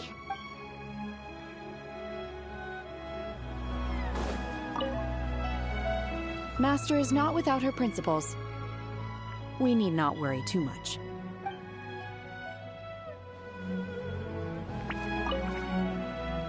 Be careful, you two.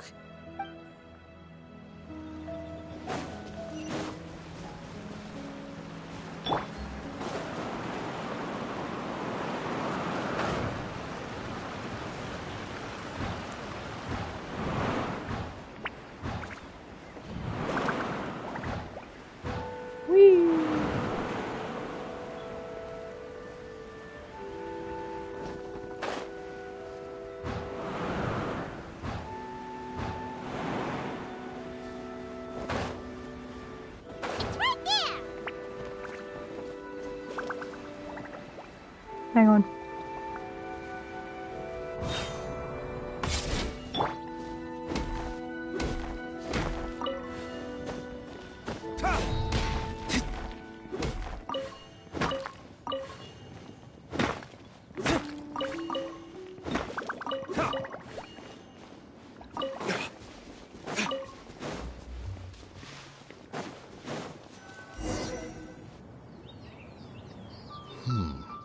This Fontanian device of mechanical motion is quite curious indeed.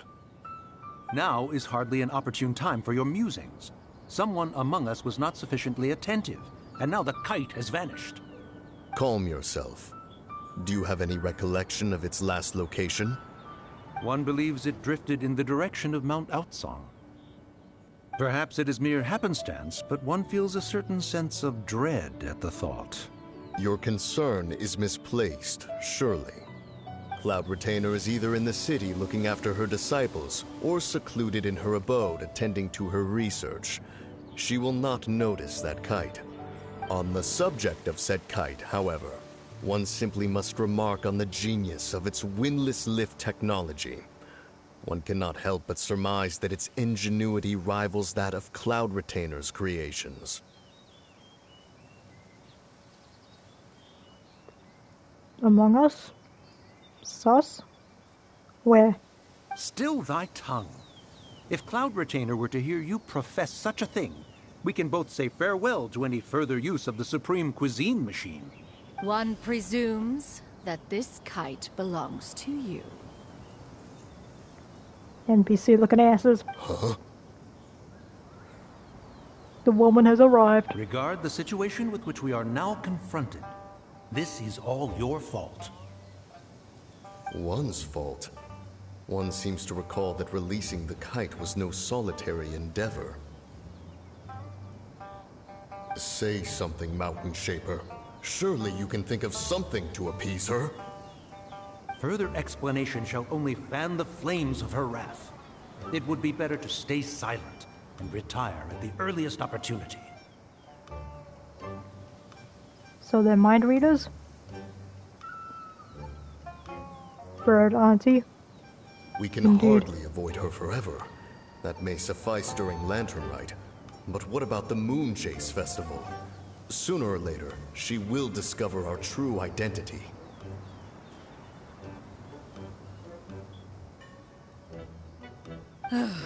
Hello? Oh, she doesn't know? Go retrieve the kite. Absolutely not. You retrieve it. That is not our kite. Oh, so an adeptus such as oneself is mistaken then? Ah, you're an adeptus? Please forgive us for any impropriety. What shenanigans is this? I truly possess no inkling of who could have released a kite into your esteemed domain. Pray, who could be responsible for such wanton behavior? Telepaths. Which is you. Verily, verily, we were but delighting in the surrounding scenery. This locale is home to such exquisite... mint!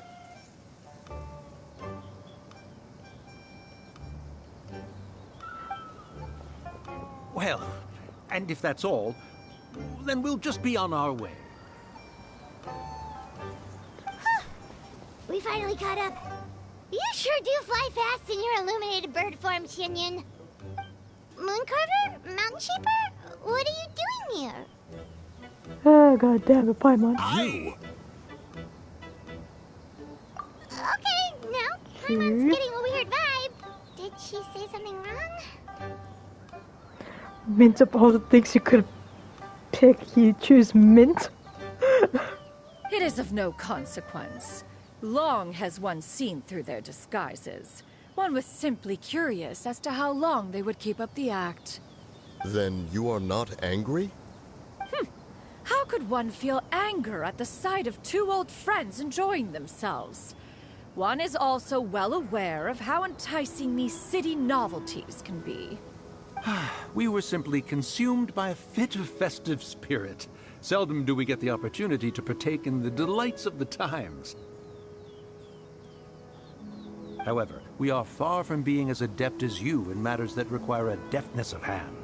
No worthy kite could be born of our own making. Thus, we could only take the convenient route, so to speak. Your prowess in mechanics is unparalleled, Cloud Retainer. You wield the wind and waves themselves. Your singular talent stands unmatched across the land. Of this, we are well aware. One has guests to attend to. We will have to convene again some other time. Traveler, Paimon, do try to keep up. We're leaving already? Oh, all this flying from place to place is wearing Paimon out. Why are you complaining? You can float. I have to glide. Use wind currents. Jehu. It seems that one's concern was misplaced after all. Then, should we continue flying the kite? A splendid suggestion, but it would be advisable to change locations. Perhaps your mountain would suffice? It is more than spacious enough. A fine idea. A fine idea indeed. Damn, they did these two so dirty.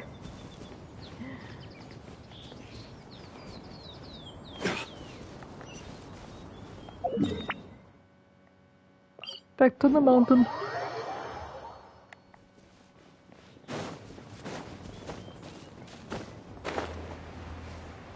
I'm growing way hungry.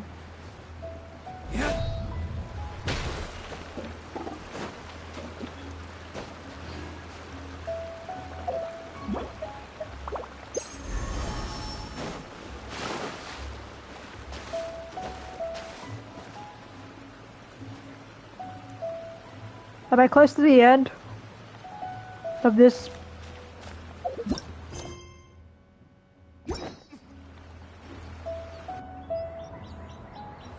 They're back.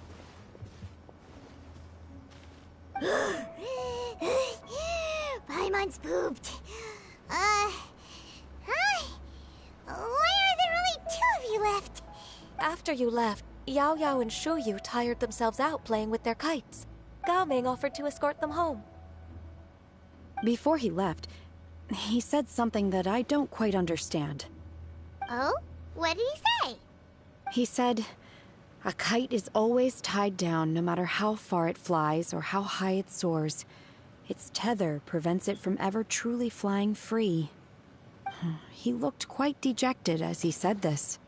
Now that you mention it, Gao Ming did seem to have a rather strange attitude towards kites. Perhaps he sees himself reflected in them? A reflection of himself. If I were a kite, I would cherish that tether as a symbol of kinship and the bonds that tie us, and... Shenhe? It may be an exceedingly slim and distant connection, but lose it, and you lose that which links you to home. If Gaming truly sees a kite as a reflection of himself, then I fear I understand his words even less. Well, people often have different points of view depending on their mindset and experiences, right? It's actually quite normal. Just like some people can eat spicy food, but others won't go anywhere near it? Exactly. That's why tolerance and understanding are as important as they are. Tolerance and understanding? What brought about this conversation? Did one miss something? We were just chatting. You don't have to butt in on every little thing, you know. Where were you anyway? One was merely doing a bit of cooking. Night fast approaches. If you are otherwise unoccupied, one would entreat you to stay and eat before you depart. Oh, it's been so long since I've had the chance to enjoy your cooking, Cloud Retainer. Worry not. One has prepared a variety of meat and vegetable dishes. One is more than familiar with everyone's culinary proclivities. I got dibs on Paimon's portion. Hey, Paimon's hungry too. It's not like the dim sum and grilled fish could keep her full the whole day, you know. Shenhe, Ganyu, come with me. Whoa, what's with all the secrecy? You're not trying to play favorites, are you? If you're ready to serve the food, we can help too. No, I don't think we will. All the way over there? Oh, wait, what?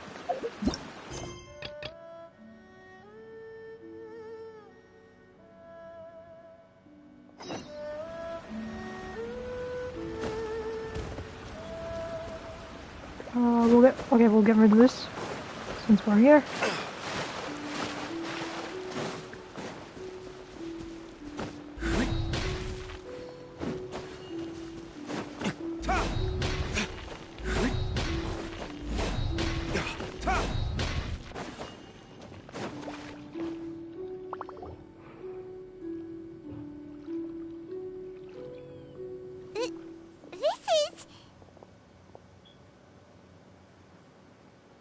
Oh my god, they're beautiful!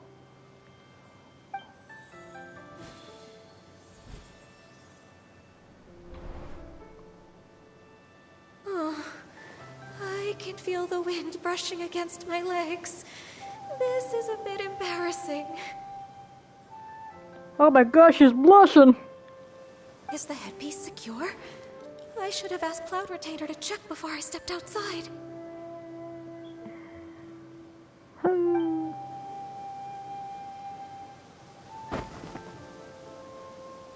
How do we look? Stunning. She asked them just like that? Beautiful. You look pretty too, Ganyu! Oh, how should Paimon put it? You both look so elegant and refined! Those outfits really suit you both! Given that one employed the services of the best tailor in all of Liyue, one would expect nothing less. What colors have you been partial to lately, Shenhe and Ganyu? Lately? Why is Cloud Retainer suddenly asking about what colors we like? I like black. One is gratified to see one's disciple has inherited one's own tastes. The color black doesn't get dirty easily. A virtue I've come to value recently. And you, Ganyu? I favor blue and black. And the material is sufficiently comfortable, yes? Yes, very. I simply cannot thank you enough, Cloud Retainer. For this gift. And the kite, too. Thank you, Master. One is content, as long as you are pleased with the gift. One hopes these garments will see much use.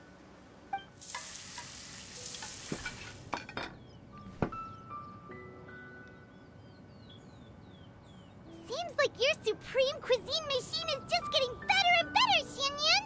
This golden crab's particularly good.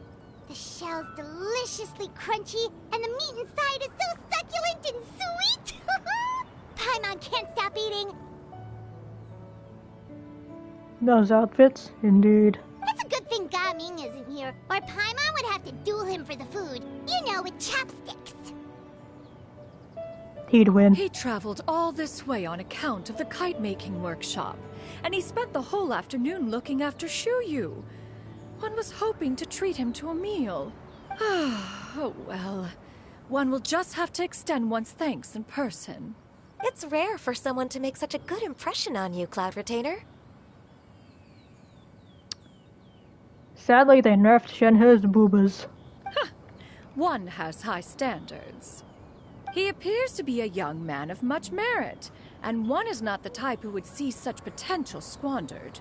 It appears that he wishes to break free from the kite string that tethers him. Kite string? Huh, what strange metaphors you speak in, Shenhe. Ever since you returned from one mean restaurant, your turns of phrase render one at quite the loss. Where do we even begin? Oh, do you know about the conflict between Gaming and his dad, Xinyan? One has only heard that the two are not on good terms. That they did. With that booty and them thighs. He ran away from home and hasn't been back since. Oh? Ran away, you say? Huh. One believes we would all benefit from a more thorough retelling. Start from the beginning. Oh, okay. Paimon just hopes he won't mind. What? This shall not do. You glitched into the floor. Lantern Rite fast approaches. We must make haste. As one was contacting various tailors around Liyue, one could not help but be reminded of Menogias. You feel bad for Gaming? Same. He possessed a singular talent for clothing design. He had an exquisite eye, not just for fabric selection and color pairing, but also for what accessories could best accentuate a garment's overall styling. At a gathering of Adepti, Bonanas once complained in secret to some of the ladies in attendance that the skirt Menogias made for her was too long and impractical, lamenting that it would only hinder her in battle. However, when one asked Menogias his opinion, he remarked that the train of the skirt would serve to enhance her adeptal countenance by exemplifying a certain elegance. Menogias was that type of person. When it came to topics relating to garments and accessories, not even Rex Lapis could best his stubbornness. And later... one seems to have strayed off topic. One means to say that Lantern Rite should be a day of reunion. It is a time to address problems before they turn into regrets. Fate is fickle. The cruel reality of this world is that suffering and misfortune can befall any of us without design or reason. If there is a chance for young people to remain insulated from this reality, one should do one's utmost to make it so. That's nice and all, but... Do you have any ideas, Cloud Retainer? Perhaps adeptal arts could be of use. No. Mechanics, perhaps.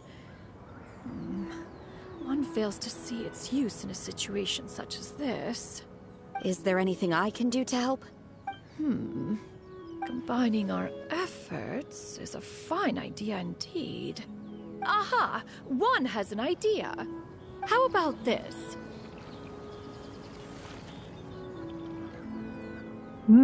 Plants. Does that make sense to everyone? No. Yep. Oh, Paimon really hopes this works. One's designs never fail. Now then, I counsel rest for all, and to make the necessary preparations. One shall see you in 2 days. This is the end. Finally. Can I do the other quest?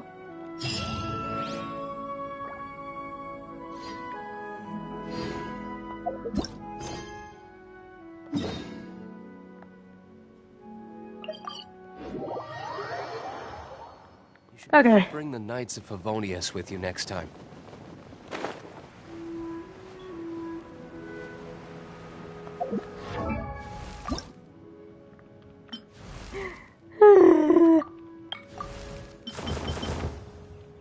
I don't know.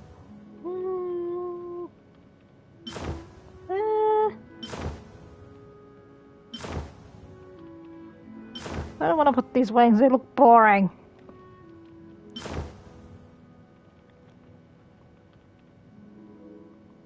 Fine.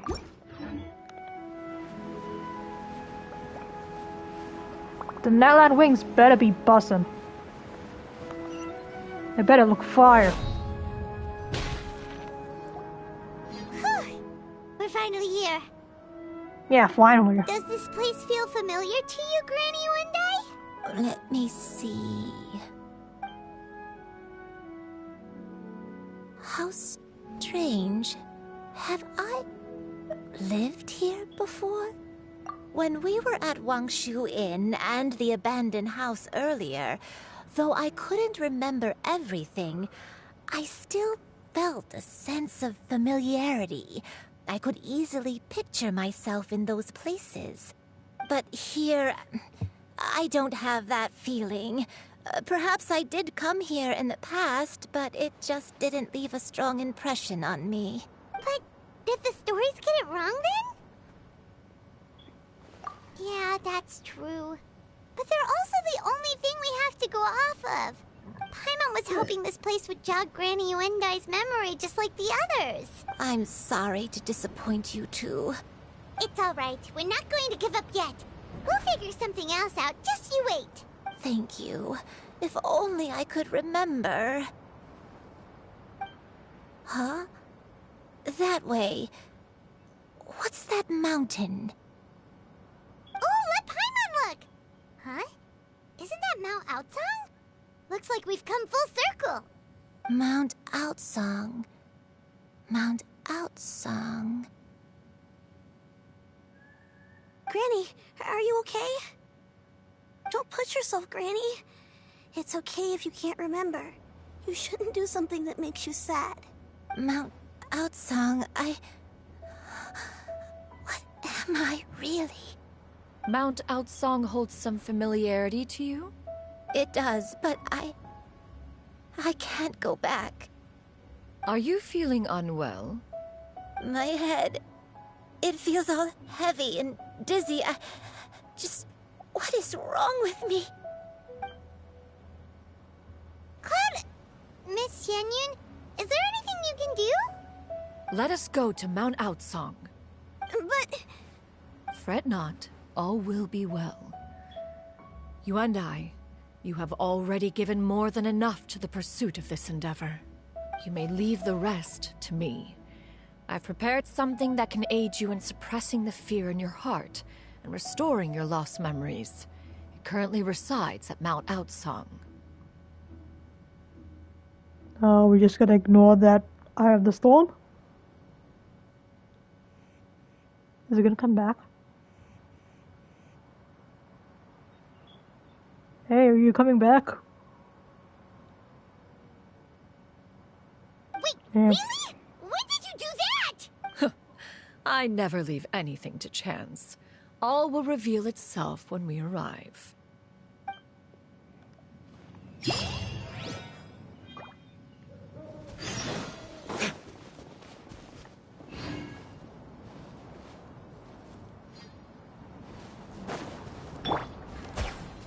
Take it easy.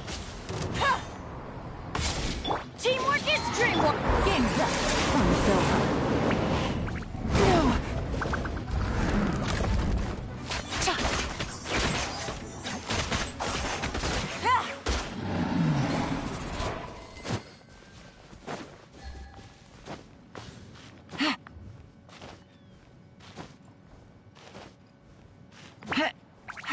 Yeah.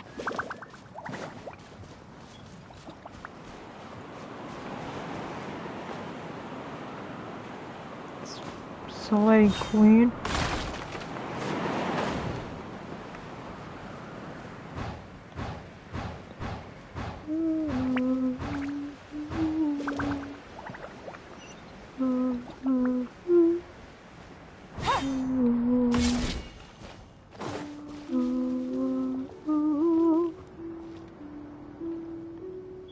Huh?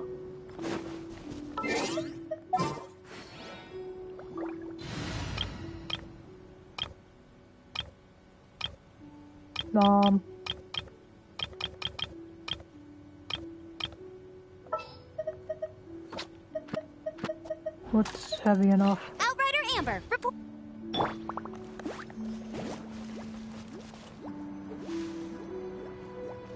No, you're not heavy enough.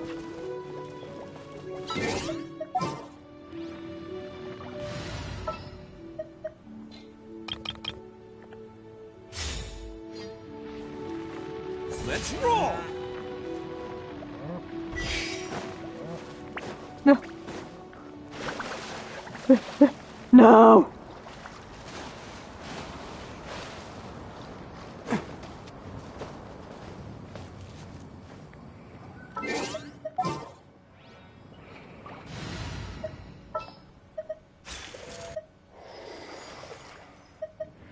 Evil shall be destroyed.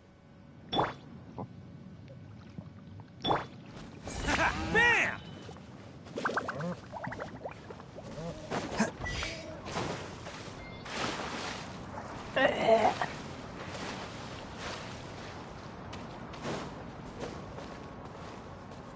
Attaboy!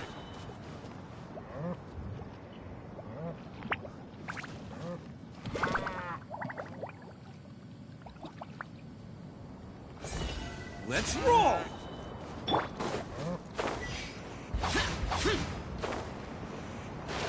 Come on, just tell Paimon already! What's this thing you've prepared? Here, this is it.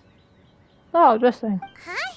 But isn't this the mechanism that you were tinkering with when we first got here? Oh, is it another invention of yours? Precisely. A recent one at that. I am most pleased with the result. I call it the Suspensus Somnium mechanism. It periodically releases a soft breeze, which when paired with a gentle adeptal tune, can help the listener subconsciously relax and even enter a semi-hypnotic state. Soothing agitation and anxiety, relieving exhaustion and insomnia, its potential uses are numerous indeed. And of course, it can also aid in the recovery of lost memories. Whoa, what a cool gadget! But if you had it all along, why did you keep it to yourself until just now? We could have come to Mount Outsong right off the bat and saved time on a lot of floating. Well, selfish. How preposterous. Had Yuendai not recalled much of her past through her own efforts, the device would have nothing to draw upon. We Adepti can only help those who first resolve to help themselves.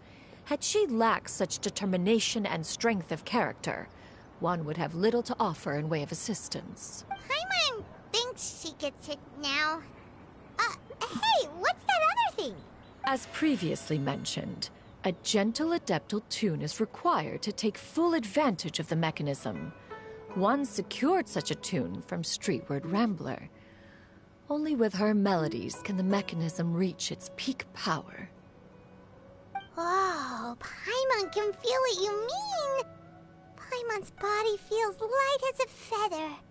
It's as if she's lying down on a warm patch of grass after a super satisfying meal.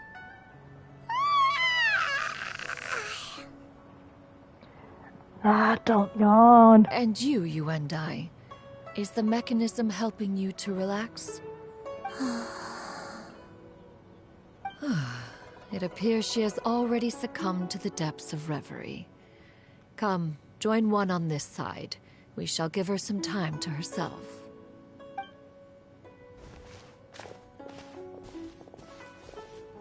We're not gonna sit her down? The drought is over.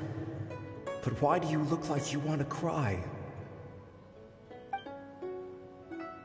The potion. It's nearly run its course. I've never regretted meeting you. Not even for a second. Please. Please, no.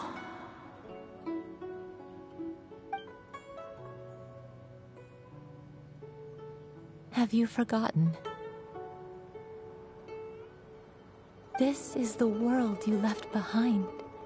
One of gentle breeze and morning dew, perfectly straddled betwixt the realms of heaven and earth. This is your home. This is where you belong. You should have never left. The you of the past, the me from not that long ago. We should have never.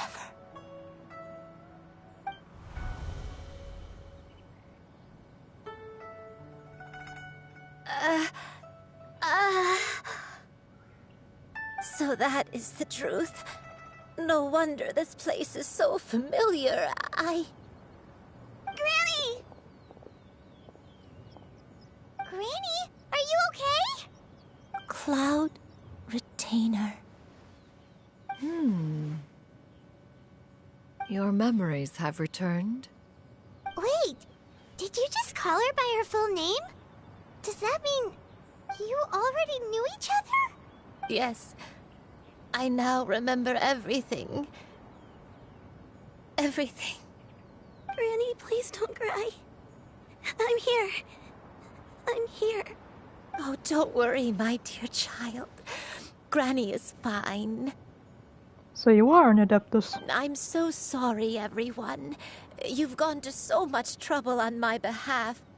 It's all come back to me now. The most important thing that I had forgotten was the truth of what I once was. One can sense the guilt that now plagues your conscience. Reclaiming a truth long buried is sure to come with a myriad of complex emotions. Perhaps one should recount the story on your behalf while you compose yourself.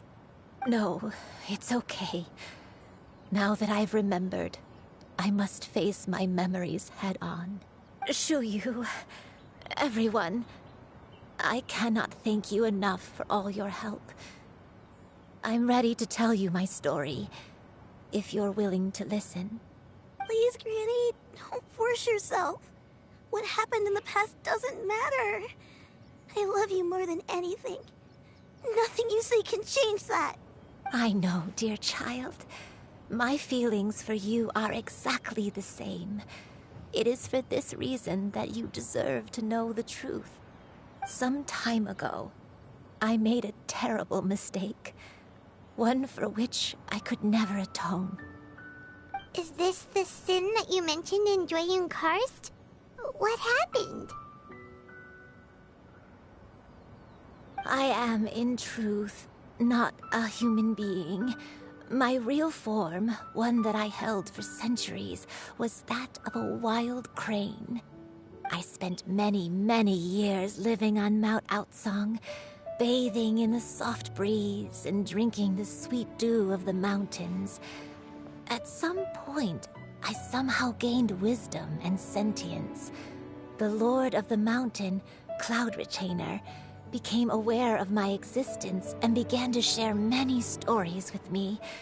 She even passed on the secret of cultivation to me. Oh, so not an Adeptus, just like a wild crane. Though she never took me on as a formal disciple, I always saw her as my master. Whenever she took out her tools to work on mechanisms or new inventions, I would also stand next to her and watch. I even contemplated completing my training and becoming an Adeptus in my own right. I followed her teachings, and time gradually passed us by. Until that fateful day 50 years ago. Wait, so how does one become an Adeptus? 50 years ago? During the drought, the struck me. That's right. Master regaled me with many stories of her past deeds. From them, I learned how she had saved people from a similar crisis in the past. She was the one I looked up to the most. More than anything, I dreamt of becoming an Adeptus like her. I wanted to travel the land like she had, relieving suffering wherever I went. But I was still far from being a real Adeptus. I possessed no ability to take on human form and fit in with the crowd. Once she learned of my desires, Master prepared a special dose of human mimicry potion for me.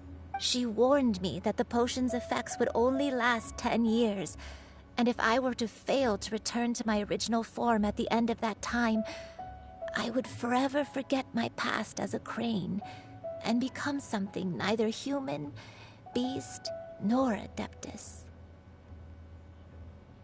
Holy shit. Oh no. So that was the source of your dementia all along. But you never turned back into a crane. Was it because of Grandpa? Indeed, I fell in love.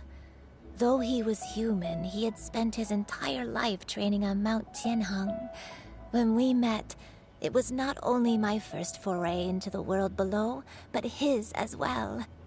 Although clumsy and impulsive as he was, you'd think he was the real strange bird among the two of us. But still, just like me, he cared deeply about the world and wanted, more than anything, to cleanse it of all pain and suffering. I could not help but fall for him. But my time continued to tick away. Those 10 years passed by in a flash. Yet I did not want to leave his side, so I... Oh no. What happened next? I committed an offense. I wanted to stay with him, even if it meant living a life full of pain and suffering, even if it meant that I would eventually turn into a monstrosity. I knew I had betrayed Master's hopes, but I was too ashamed to face her. So I wrote her a long letter instead and asked someone to leave it outside her abode. I was convinced that she would not support my decision, and I lacked the courage to speak to her face to face. In my shame, I fled and tried to hide from the world, such that no one would be able to find me again.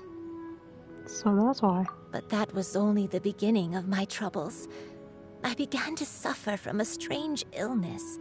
My memories became hazy and confused, and I could no longer keep myself awake. I understood that my pain was caused by my refusal to return to the life I was fated to lead. Along with my memories as a crane, I soon forgot the true cause of my suffering as well. I knew only that I had committed a sin. All I could do was pray for forgiveness, even if I had long forgotten what needed to be forgiven.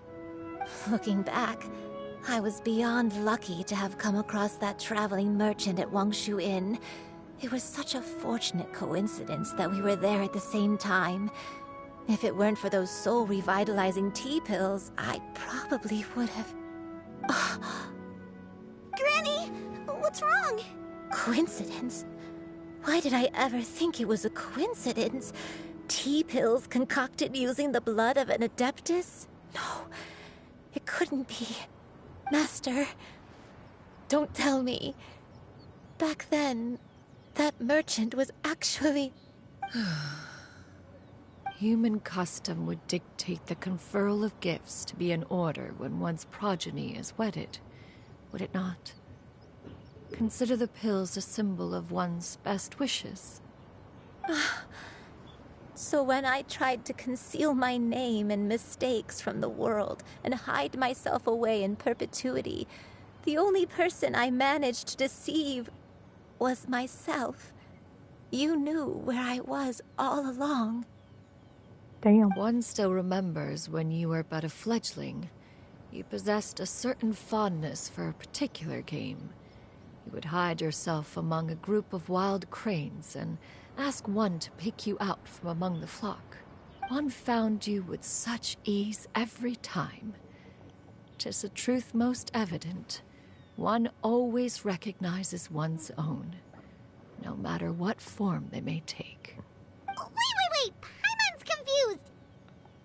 So, Cloud Retainer, you found Yuendai again? But how? When? And what happened after that? Perhaps it is now time for one to recount the rest of the tale.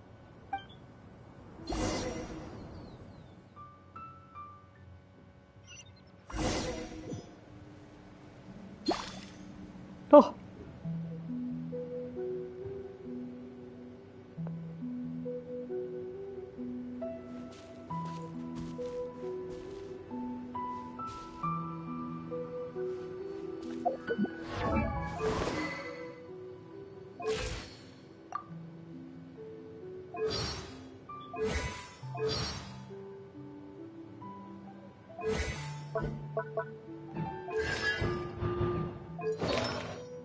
Of course. Of course.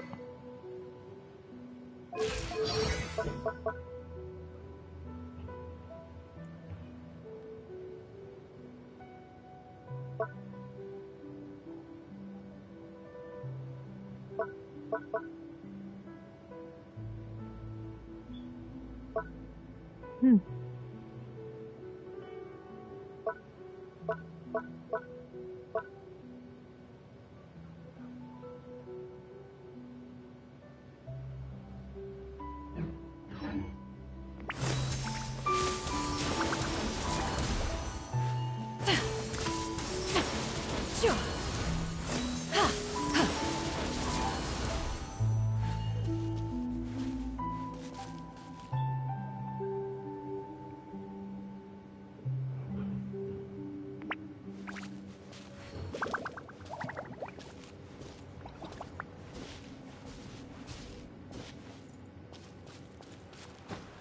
One was furious upon receiving your letter. Seized with anger, one set out to bring you to your senses. Yeah! Skyward! Skyward! Scatter!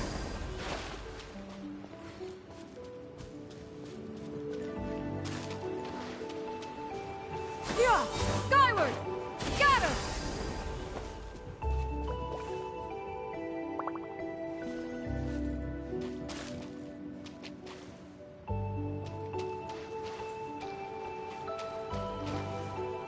Sorry, I'm just checking in the music.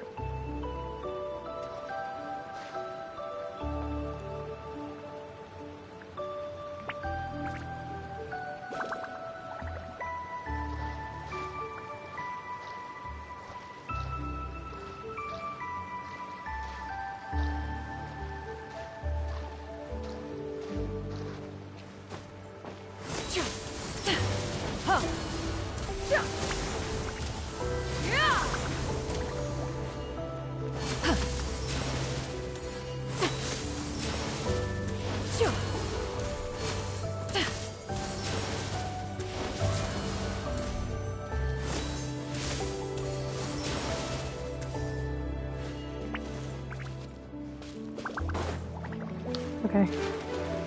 Yeah! Scatter!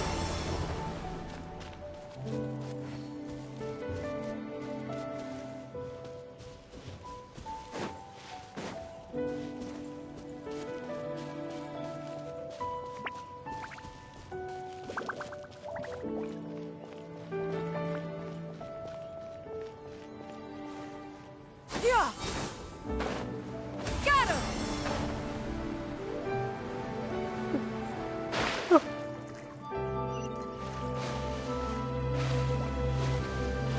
Hit!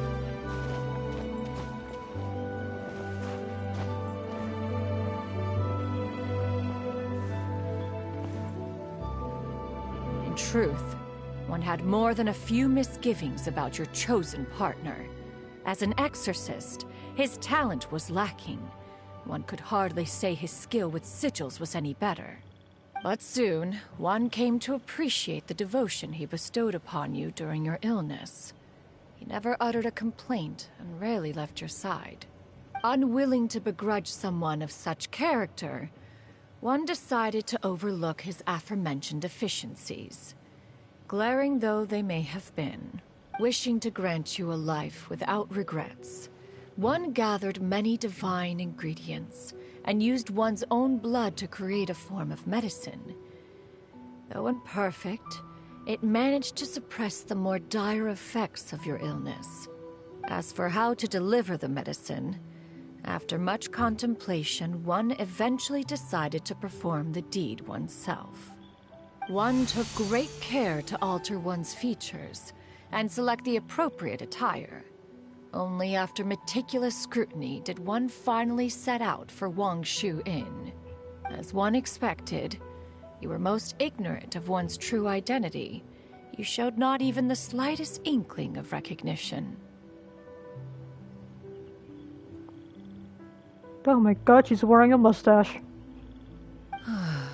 One was quite torn.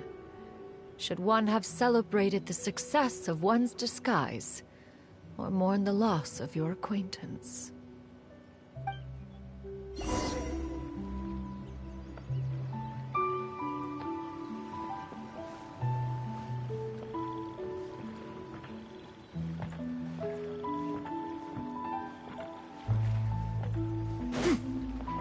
What am I doing? She's a bird. Yeah! Skyward! Scatter!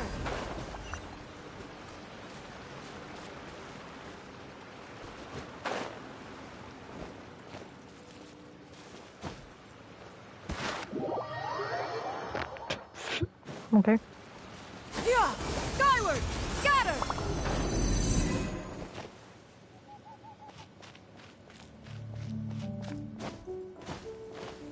Yeah!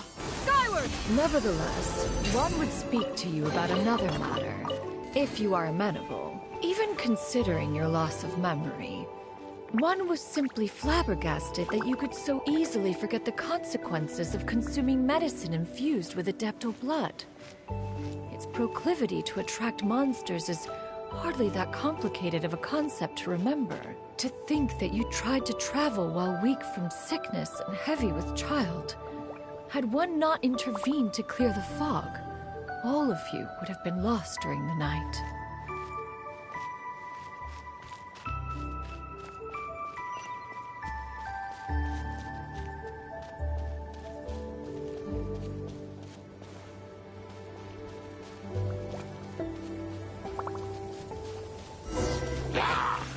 Yeah! Skyward! Scatter! Yeah! Skyward!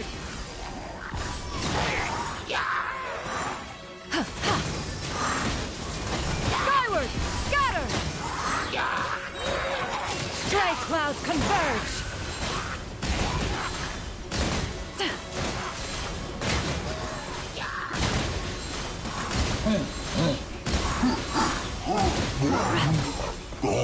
Yeah! Skyward! Scatter!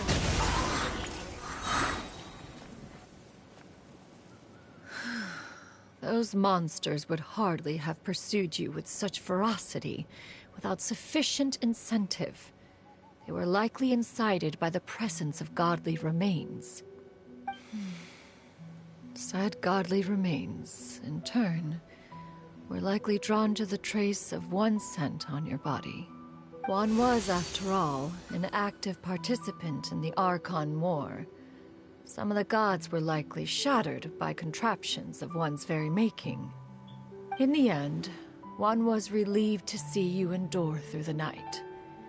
At the break of dawn, one heard an infant's cry pierce through the air, and one saw you carefully cradle the child to your chest. Although certain mortal matters remain foreign to me, one could not help but be moved by your joy. To see you happy, that was more than enough.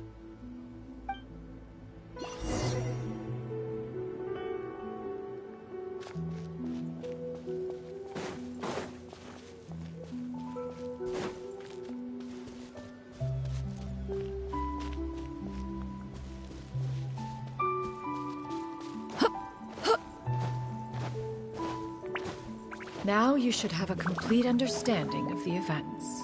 Wait! But if that's true, then the crane who took care of me when I was sick must also be... Ah, one had almost neglected to recount the absurdities of that tale. Yeah! Skyward!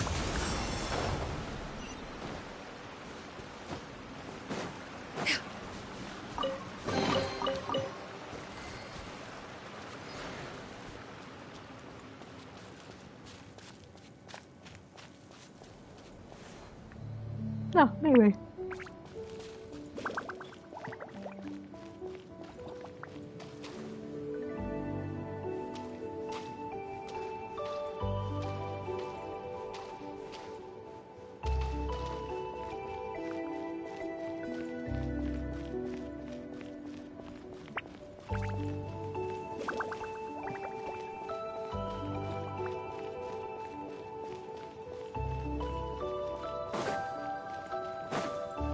Damn.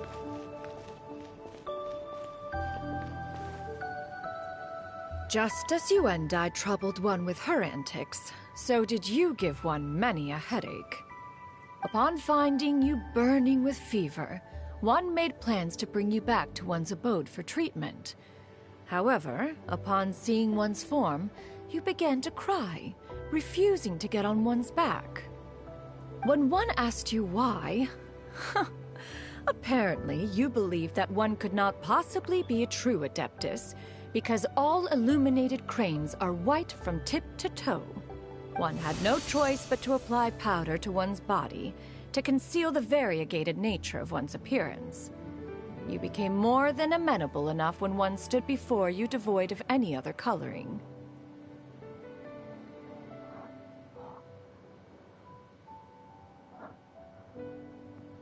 God damn, the things she does! It bears mentioning, however, that as a crane, Yuendai was nearly entirely pure white in color. Though you had never encountered her in that form, you still recognized the essence of her being. Perhaps fate brought you two together in more ways than one.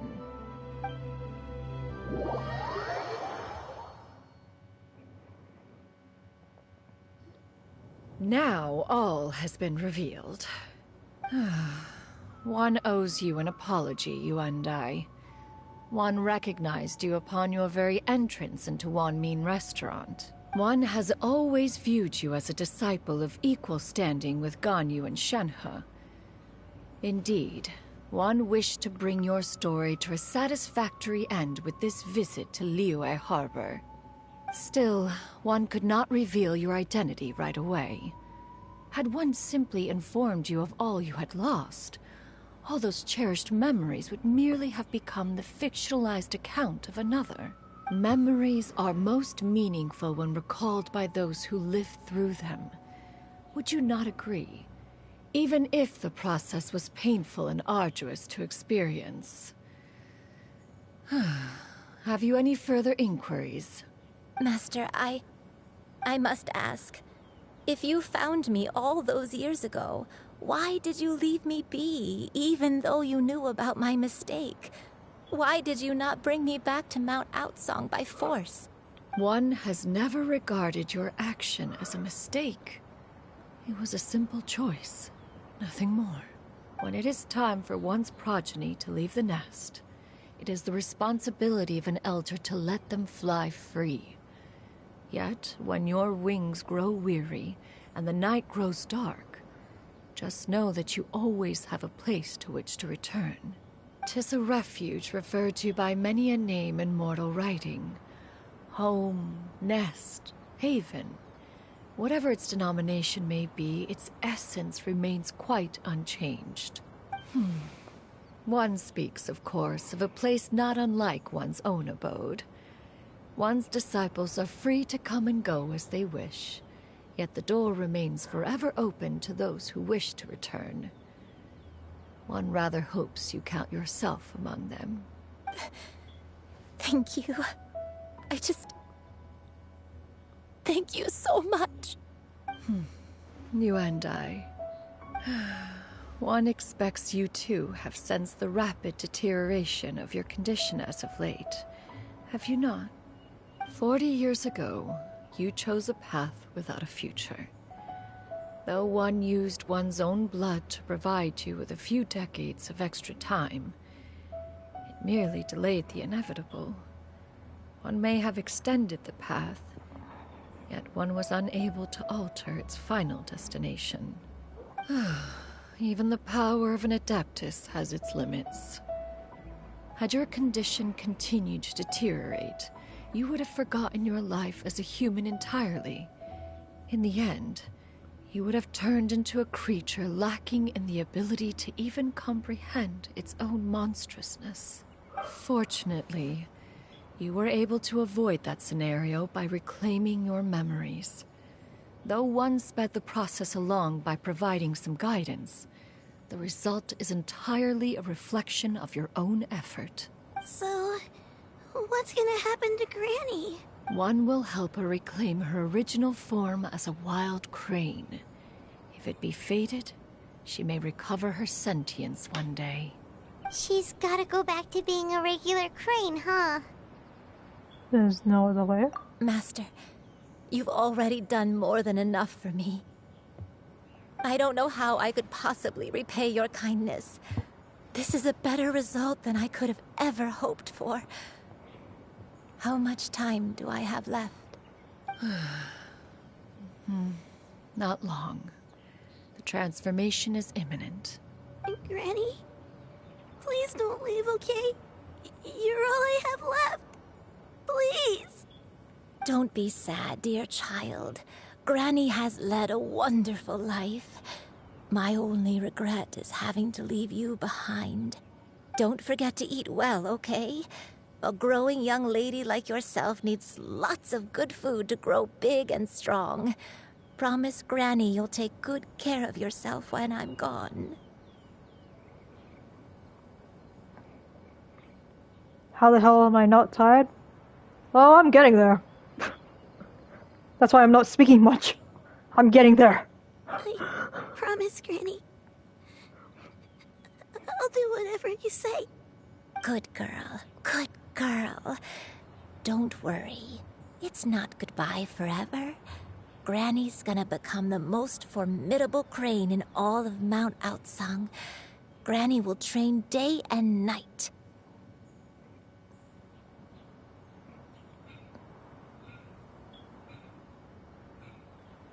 I'm just imagining treasure hoarders coming up and, like, shooting the crane. Yeah. You better sleep after this quest. I said I'd show you how to do the Spiral Abyss. I won't stop until I can turn into a human without having to rely on anything but my own power. When that day comes, we'll be able to live together again. You and I. How's that sound? Good. That's a good girl. Even though we won't see each other for a little while, as long as we both work hard, we're sure to meet again someday. I can wait for another day? Fine. I'll eat well, Granny. I promise. And I'll wait for you, no matter how long it takes. I'll wait for you to come back. That's a good girl. Then Granny really has no more regrets. I'm so sorry, Master. Thank you for everything.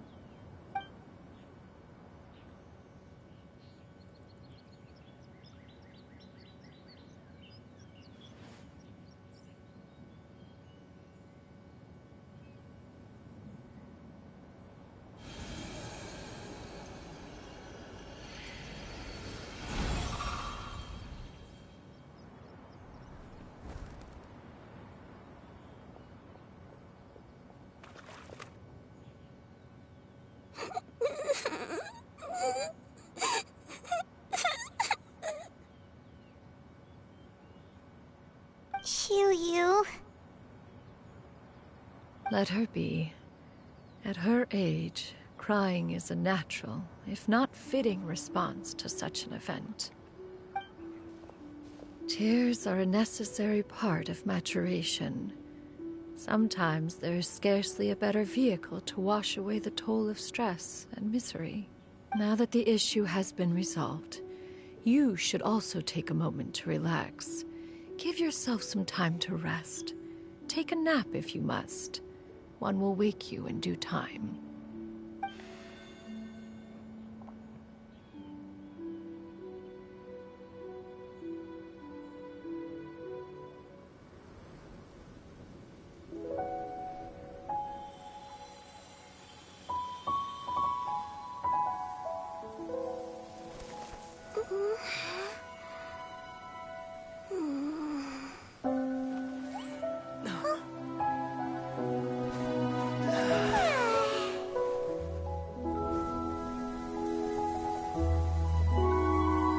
This part made you cry?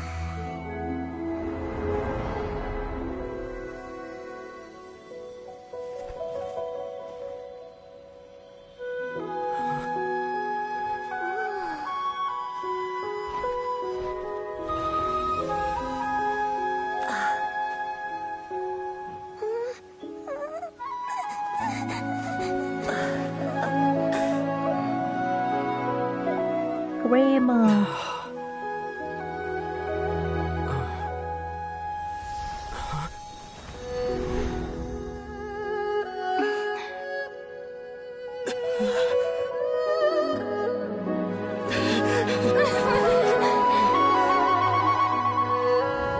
I always believed we would see each other again, that our days of separation would finally end, and all my troubles would be behind me.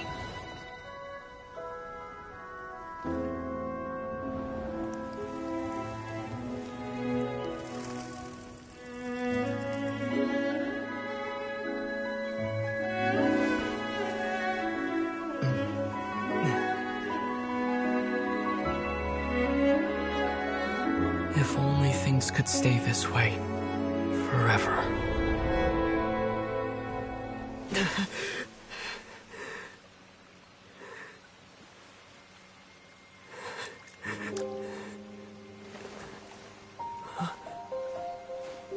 A nightmare? Curious.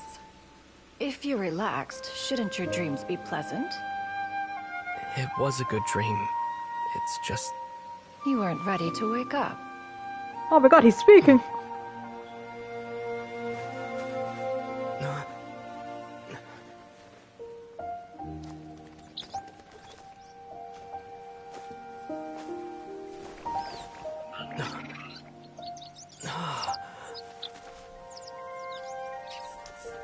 Eloquent as one may be, words of comfort are not one's strong suit.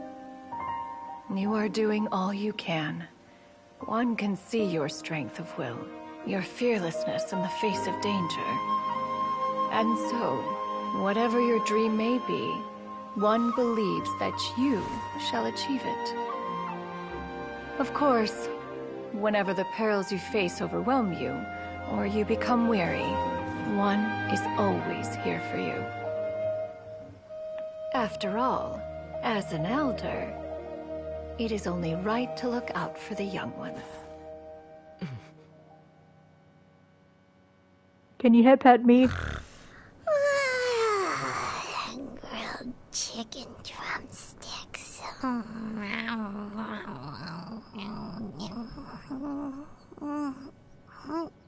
Ew.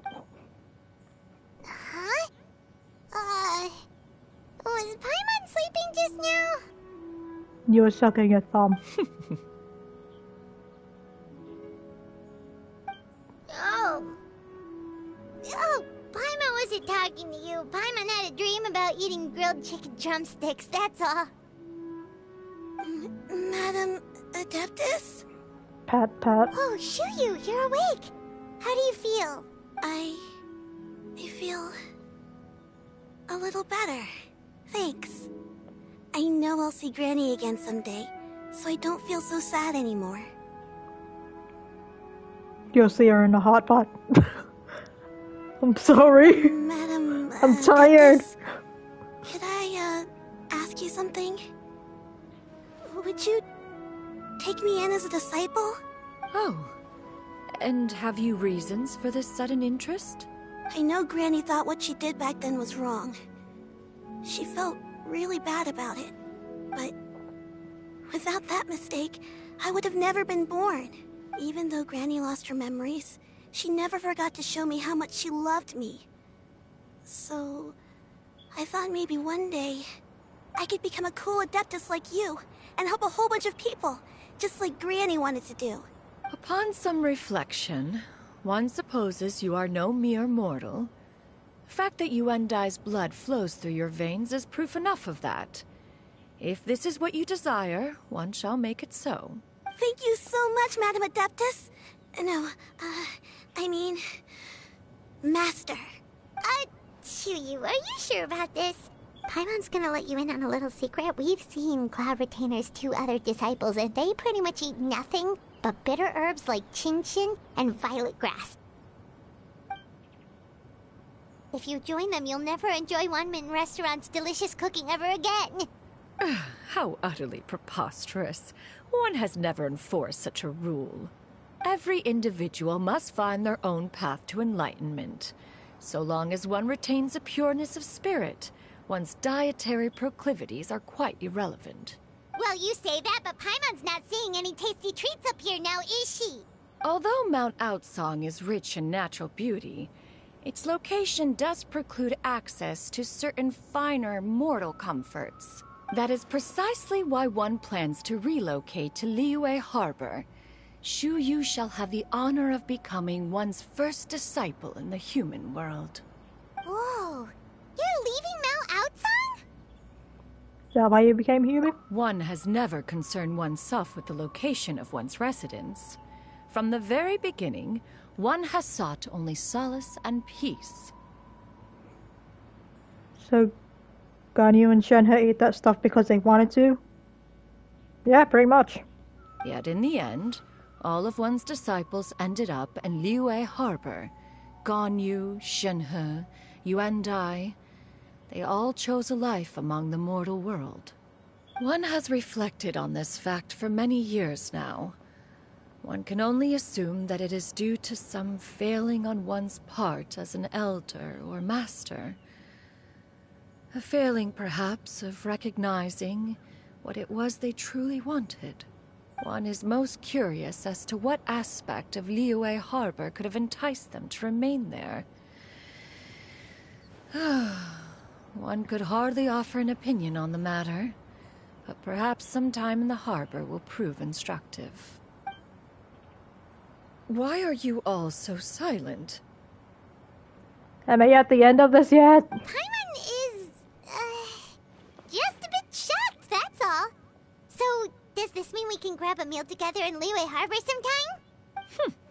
One has precious little time to squander. However, if one finds oneself otherwise unoccupied, one would not be opposed to the idea. One will be assuming the identity of a human while residing in Liyue Harbor. You should take care to avoid disclosing one's true identity. Don't worry, we'll help you keep it a secret. So, when can we expect to start seeing you in the city? Perhaps in 2 days' time. One has some matters to see to before one's departure. Preparation is the key to success, after all. One plans to put up various items from one's collection for sale. The earnings should provide for a comfortable living in Liyue Harbor. One has already picked out a handsome property near Chuhu Rock. 'Tis no small purchase, but what is mortal life if not one expense after another? Seems like you've really thought of everything. Then how about we meet up in Liyue Harbor in 2 days? A sensible plan. See you then. Oh, also, why don't you take this suspense insomnia mechanism as a souvenir? Anytime you should feel ill at ease in the future, you may try quieting your mind and sitting in meditation as you listen to its melodies. It might help you find a new perspective. Girl, I still haven't finished redesigning my teapot. Awesome! Thanks, Cloud Retainer! Where am I gonna put it? Did we promise Shincho that we'd tell him what we found out? Should we make a trip to the Feiyun Commerce Guild? It's totally up to you.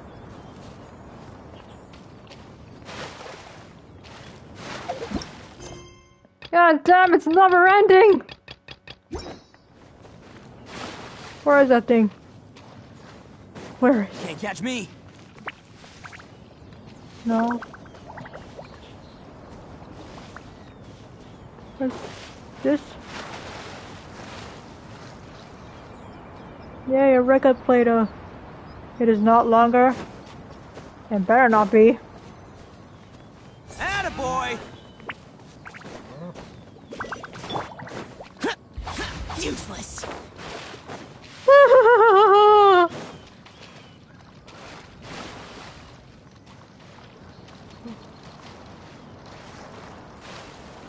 Damn it, you're too short.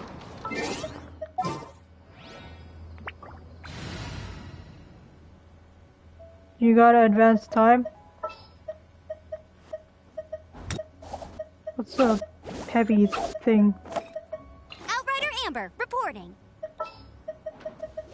I'll bring my sis. Let's roll.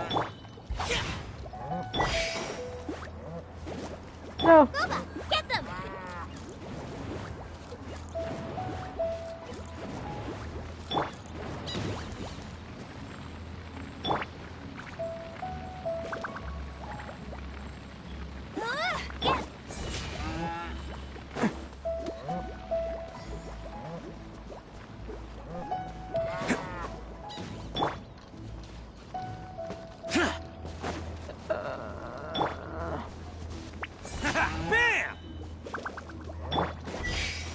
Useless.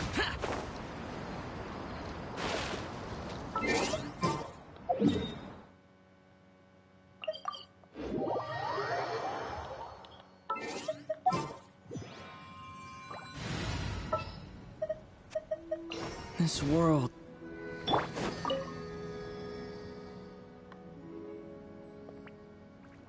Yes, it would work. That's why I'm here. I don't have Zhongli.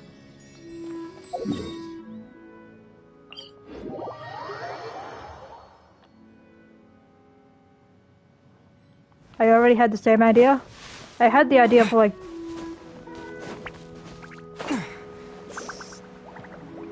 I had the idea before.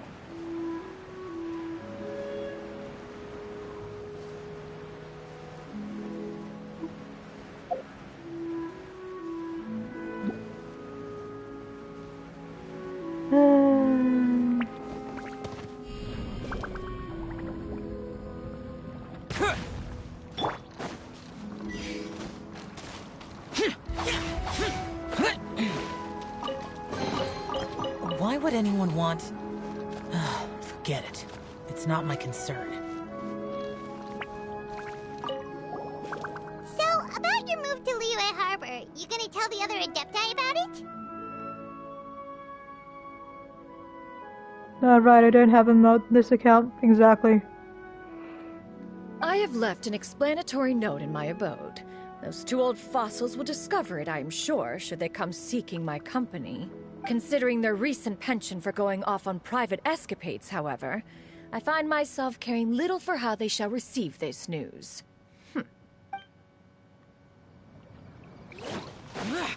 What about you? By the way, Shuyu, we have a friend who helped us learn a lot of information about your granny. Is it okay if we tell him the full story? Sure. I don't think Granny would mind. As long as you don't tell a whole bunch of people. I don't think she'd want too many people to know. They might go to Mount Outsong and start bugging her about it. Granny needs to focus on her training, you know? But telling a friend or two is probably fine. No worries, our friend can keep a secret.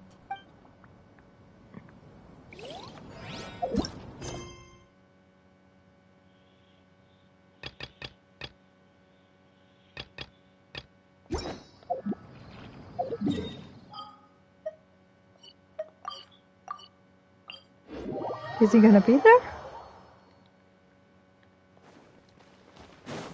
Hello, Sinjo. Useless. Is he there? Oh, he's there. We meet again, dear friends. How did everything go? Great, and it's all thanks to you. Ah, I see. So the stories didn't get it right after all.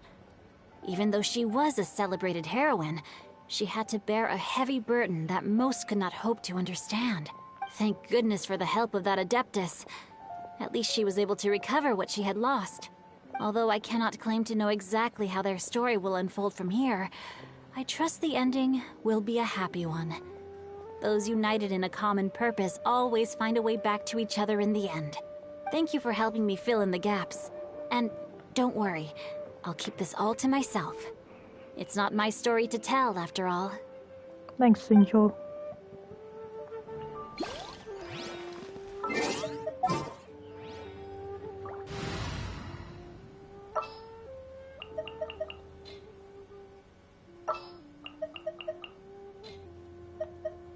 Oh, did you see And the crowd goes wild!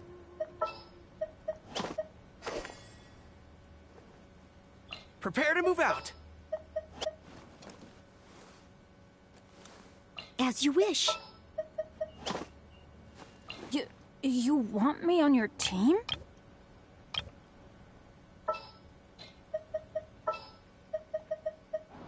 What's our objective?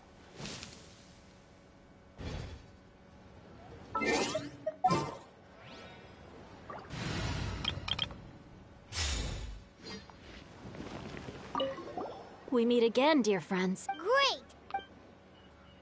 Oh. Ah, I see. Thank goodness. Although I cannot thank you for helping. Alright, you decided I wonder if she You decided for the lantern right invitation. You did gardening, so he's now C2. Nice.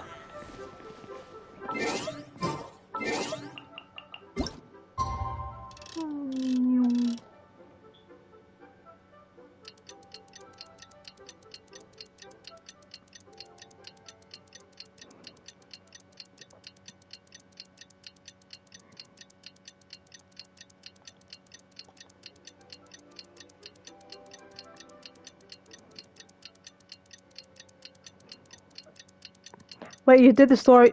Wait, you did Shanyun's story quest, right? Am I close to the end? Please say I'm close.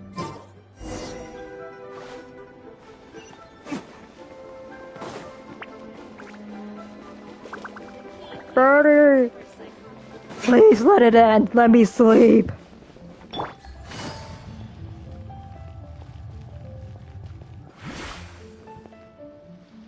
I'm extremely close. Take it easy. Please.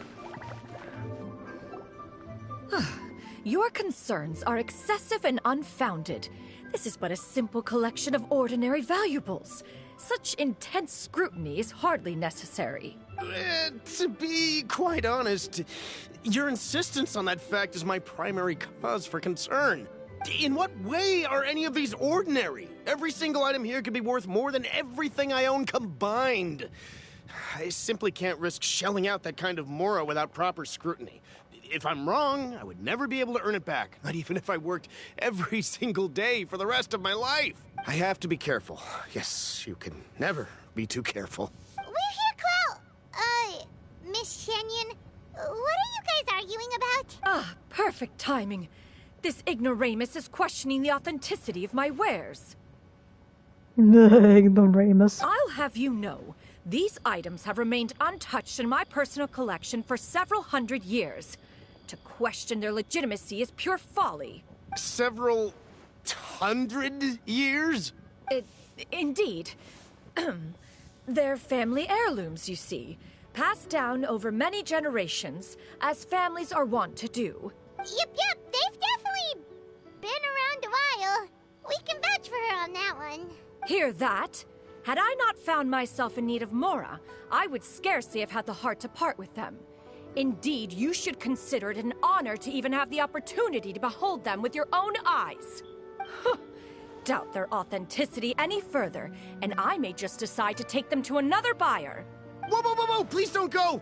I apologize for any insult, miss. You see, I know full well that I lack the knowledge to judge the true worth of these items. If you could wait but a moment, I've hired an expert to appraise them for me. He should be here shortly. An expert, you say? Very well. I will wait for a little while longer, then. Traveler, Paimon, this is my new residence. If you have cause to seek my company in the future, this is where you can find me. Master! Oh, it's you two again. Hello. She got a new dress. Shiryu! You got a new outfit! It looks great on you. Mm-hmm. Master made it for me. I like it too. Huh? You know how to make clothes? Do I know how to make clothes? With the support of the proper mechanism, sewing is hardly a challenge. Master, I brought in most of my stuff. There's a few boxes left, but they're kind of heavy, so I just left them outside. Fret not. I shall help you move them into your room. Actually, I should probably sort through my stuff a bit first. Everything's kind of messy right now, so maybe you could, not look yet, Master? Yeah, that'd be great. It appears my young apprentice has her own fair share of secrets. No matter. Do what you must, child. Now, this expert you mentioned, when can we expect their arrival? Soon. Ah, there he is! Here, allow me to make some introductions. This is Mr. Zhang Li, a well-respected consultant at Wangshang Funeral Parlor and an expert in all manner of valuables and antiques.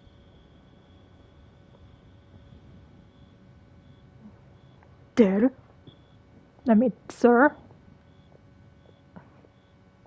Grandpa?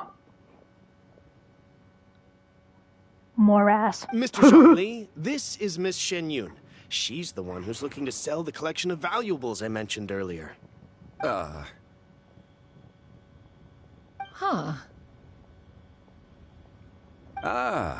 If it isn't Miss Shenyun. It has been quite some time since our last meeting. What a serendipitous reunion. I'm wearing headphones. Damn, his voice. Indeed, most serendipitous. Have you been faring well as of late, Mr. Zhongli? Morax, more like morass. Yeah, that's what I said. Quite well, thank you. I was fortunate enough over the past few days to enjoy both a stroll in the mountains and a fresh brew of tea from the most recent harvest. The experiences left me with such insight and peace. Where's your nose? You have no nose! Huh. So you two are already acquainted? Indeed. How fortunate we are that fate has brought us together again. If you are otherwise unaware, allow me to inform you that Miss Shenyun is a well-regarded collector and appraiser. She is well-versed in all fields, and oft-celebrated for her impeccable taste. You stand to gain much from this opportunity. You are too kind, Mr. Zhongli. True collectors pride themselves on their wealth of knowledge and eye for detail. I can say without a doubt that you are foremost in that regard. Why, you flatter me, Miss Shenyun. It would seem that you are as self-effacing as ever. Not at all, Mr. Zhongli. Not at all. While I am loath to butt into this conversation, I must ask, you two already knew each other, and you seem to have quite a cordial relationship. Can I be certain that you're not working together to swindle me? I mean, you never know. Huh! A preposterous accusation. The heavens themselves would collapse before we would conspire to do such a thing. Miss Shenyun speaks the truth. Contracts are built on honesty and trust. If that proves to be beyond your capabilities in this instance, this transaction may be taken elsewhere. Say no more. Let us depart. I jest. What fool would still harbor doubts after Mr. Zhongli himself has vouched for the goods? Miss Shenyun, wait! ...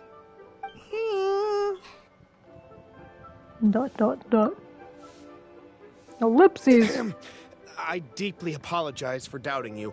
So, Mr. Zhongli, could you please give me a final verdict on the value of these items? There is no cause for concern. They are indeed rare and precious valuables. Take this mechanism, for instance. Though one may not immediately perceive its purpose, its structure and appearance are exquisite enough to merit it a place in any fine home. The same can be said for this one here. Few could hope to possess an item that so perfectly blends mechanical wonder with geometric grace. I am sure you have heard from your travels that the study of mechanisms is among the most wondrous arts in this world. With that in mind, I earnestly recommend procuring every last item in this collection. All right. Since I hired you as my consultant, Mr. Zhongli, I shall, of course, trust your good opinion. Then, in that case, Miss Shenyun, I'll take the lot. However, since the final sum is quite large, how about we start with an initial deposit through the Northland Bank? The Northland Bank? Huh. Oh, you refer to the fiduciary house. Oh, very well. Fiduciary? What kind of word is that? I fear people only use the term bank nowadays. In that case, I'll be off for now. I'll return to collect the goods once you've received the funds. Am I at the end yet? Can I go now? Snore. Zhongli! My friends, have you been doing well? Yes, now that you're here. We've been great! How about you? Paimon didn't know you were such a busy consultant! My days have been quite pleasant as well. I had been quietly enjoying a cup of tea when Mr. Xiaozu requested my services. As for you, Miss Shenyun, I presume you must be looking to settle in the city? I must say, the name Shenyun sounds exceedingly strange coming from you. Perhaps you could dispense of that particular epithet in further conversation. Whatever for. Am I not addressing you as a friend should? Well, that is true, but... Alas, refer to me however you will. After all, a name exists such that others may address you with it. One is hardly ignorant of that fact. It would seem that you have gained many valuable insights over the years, Cloud Retainer. One has indeed. One's previous days were all brief. Now that one has made up one's mind to move and settle, one has gained a much better appreciation of the hubbub and commotion of the city, as well as the people's hard work and ardor. This city is much changed from how it was more than 1,000 years ago. Not unlike the ocean tides, so too shall the movement of people ebb and flow. From turmoil to peace, enlightenment to aspiration. Human society possesses limitless potential. In another 1,000 years, the scene we witness here may change in ways that are impossible for either of us to imagine. Alright, that's enough reflection for one day. No need to get all sentimental on us. You make a valid point, Paimon. Now that the sale has concluded, what say one plays the host as we try some specialty dishes together? One must profess great interest in trying bamboo shoot soup. Perhaps you have forgotten, Cloud Retainer, but I once tried my hand at that dish. You were at the table on that occasion, so logic dictates that you should have already tried it. Oh? What occasion was this? It was a reunion between friends several centuries ago. Alas, you must have been too preoccupied to secure yourself a portion. Or perhaps our other companions simply availed themselves of faster reflexes on that occasion. Hardly. 'Twas most certainly out of consideration for the others in attendance. In but a moment, one will show you what it means to have a true deftness of hand. It is settled then. Bamboo shoot soup, mora meat, crab roe tofu, triple-layered consommé. We shall enjoy the lot. One has already passed word to Shenhe and Ganyu to make a reservation. It is prime time for them to meet one's newest disciple. Is that agreeable to everyone? It should be a most splendid occasion. Thank you, Cloud Retainer. Shu Yu, come now, it is time to dine. Ah, this gentleman over here is Mr. Zhang Li. He is, A humble employee of Wangsheng Funeral Parlor. Pleased to make your acquaintance. Nice to meet you too, Mr. Zhengli. That should be everyone, right? Let's go! Sounds good. Actually, Master, have you ever tried Adeptus' temptation? I heard it's impossible to stop eating after even just one bite. You know, 'cause it's super tempting and stuff. Is that true? That sounds rather implausible. Although with the right preparation, certain dishes can be too delicious to resist. Huh? Why are you all walking so fast? Hey, wait for Paimon! Hey, wait up! No, let's run. Leave her behind.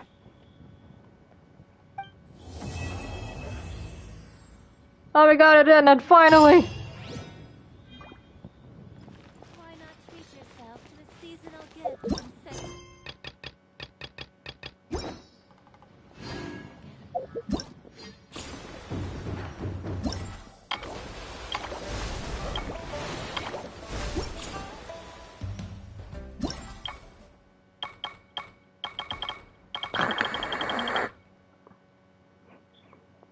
Oh, God, finally, it's over.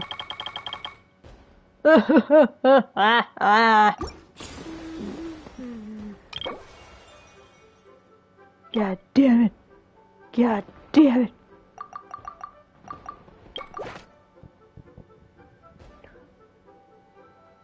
It's done. Now you only got the mini games to do. Yeah, until these unlock.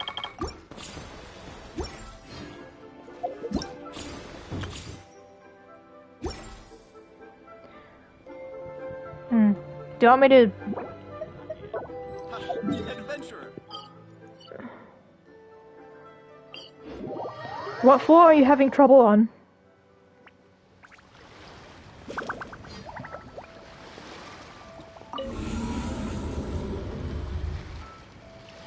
That can wait for another day?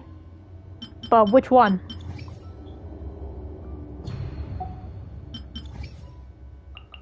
Oh, is it floor 4?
You want to get all the stars, but you can't meet the time requirements.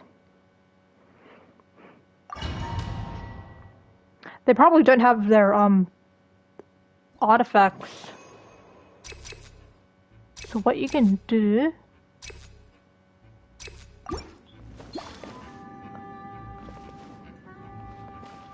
You see these, Also remember, like, 90% of your characters are 40 and below.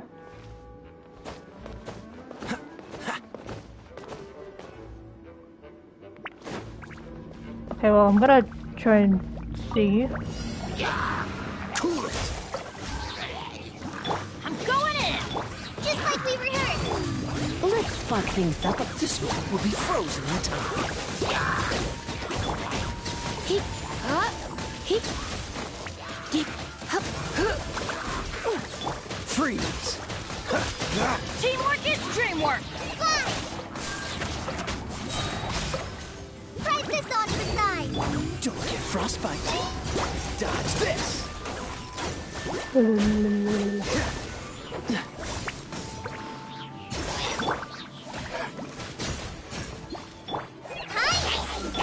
Let's light it up! I'm going in! Come a little closer. Heat you! Cool it.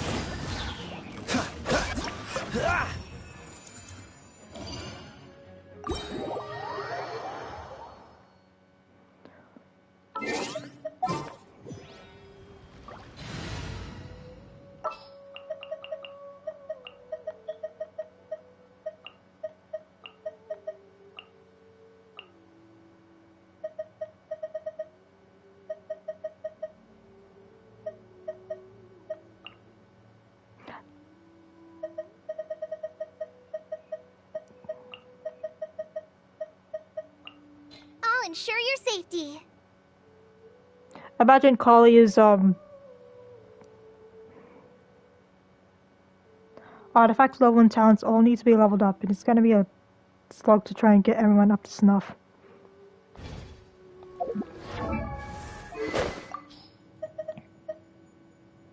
Can you give me a list of the weapons you have?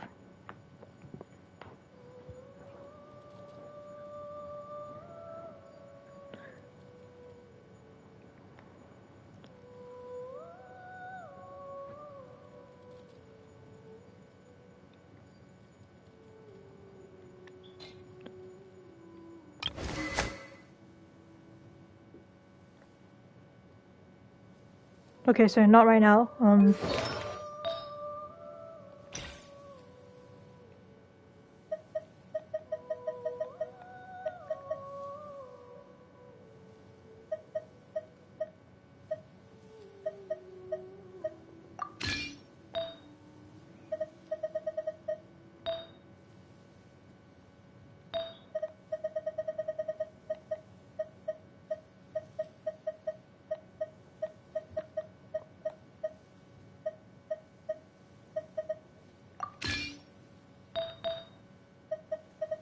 Okay.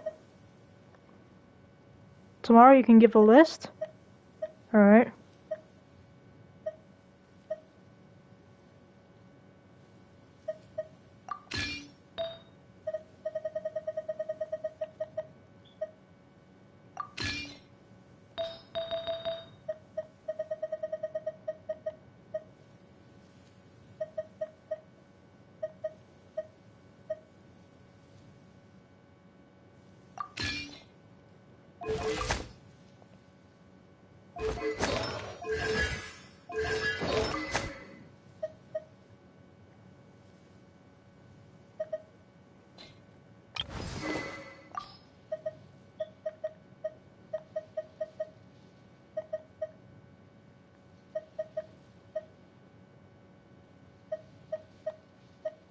Do you have a Widsith? We still need to grind more talent books, ascension materials, and artifacts for so many characters, mainly for the main party.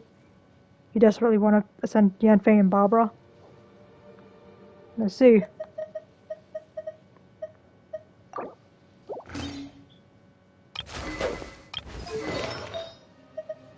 Okay. Yeah, we'll work on that tomorrow. Okay.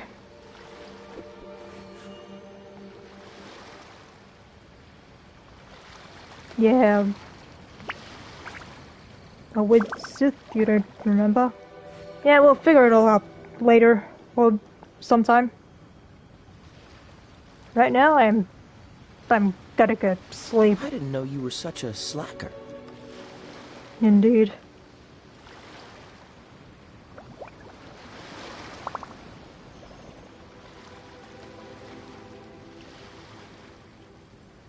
After I sleep, yeah. Okay, bye. Have a good night or day wherever you are.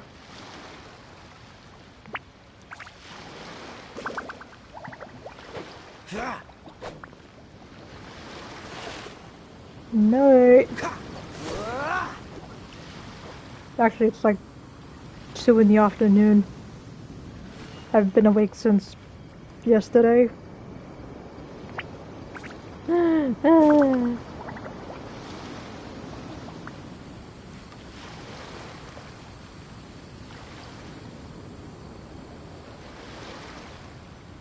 Why? I know.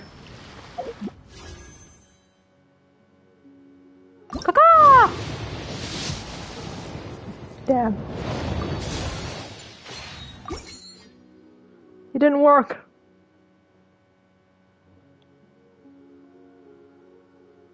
I have birdseed.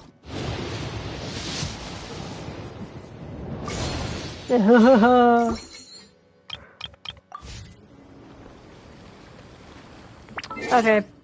Yeah. I have one more wish. Dang. Yeah. I'm close and it's guaranteed. Okay.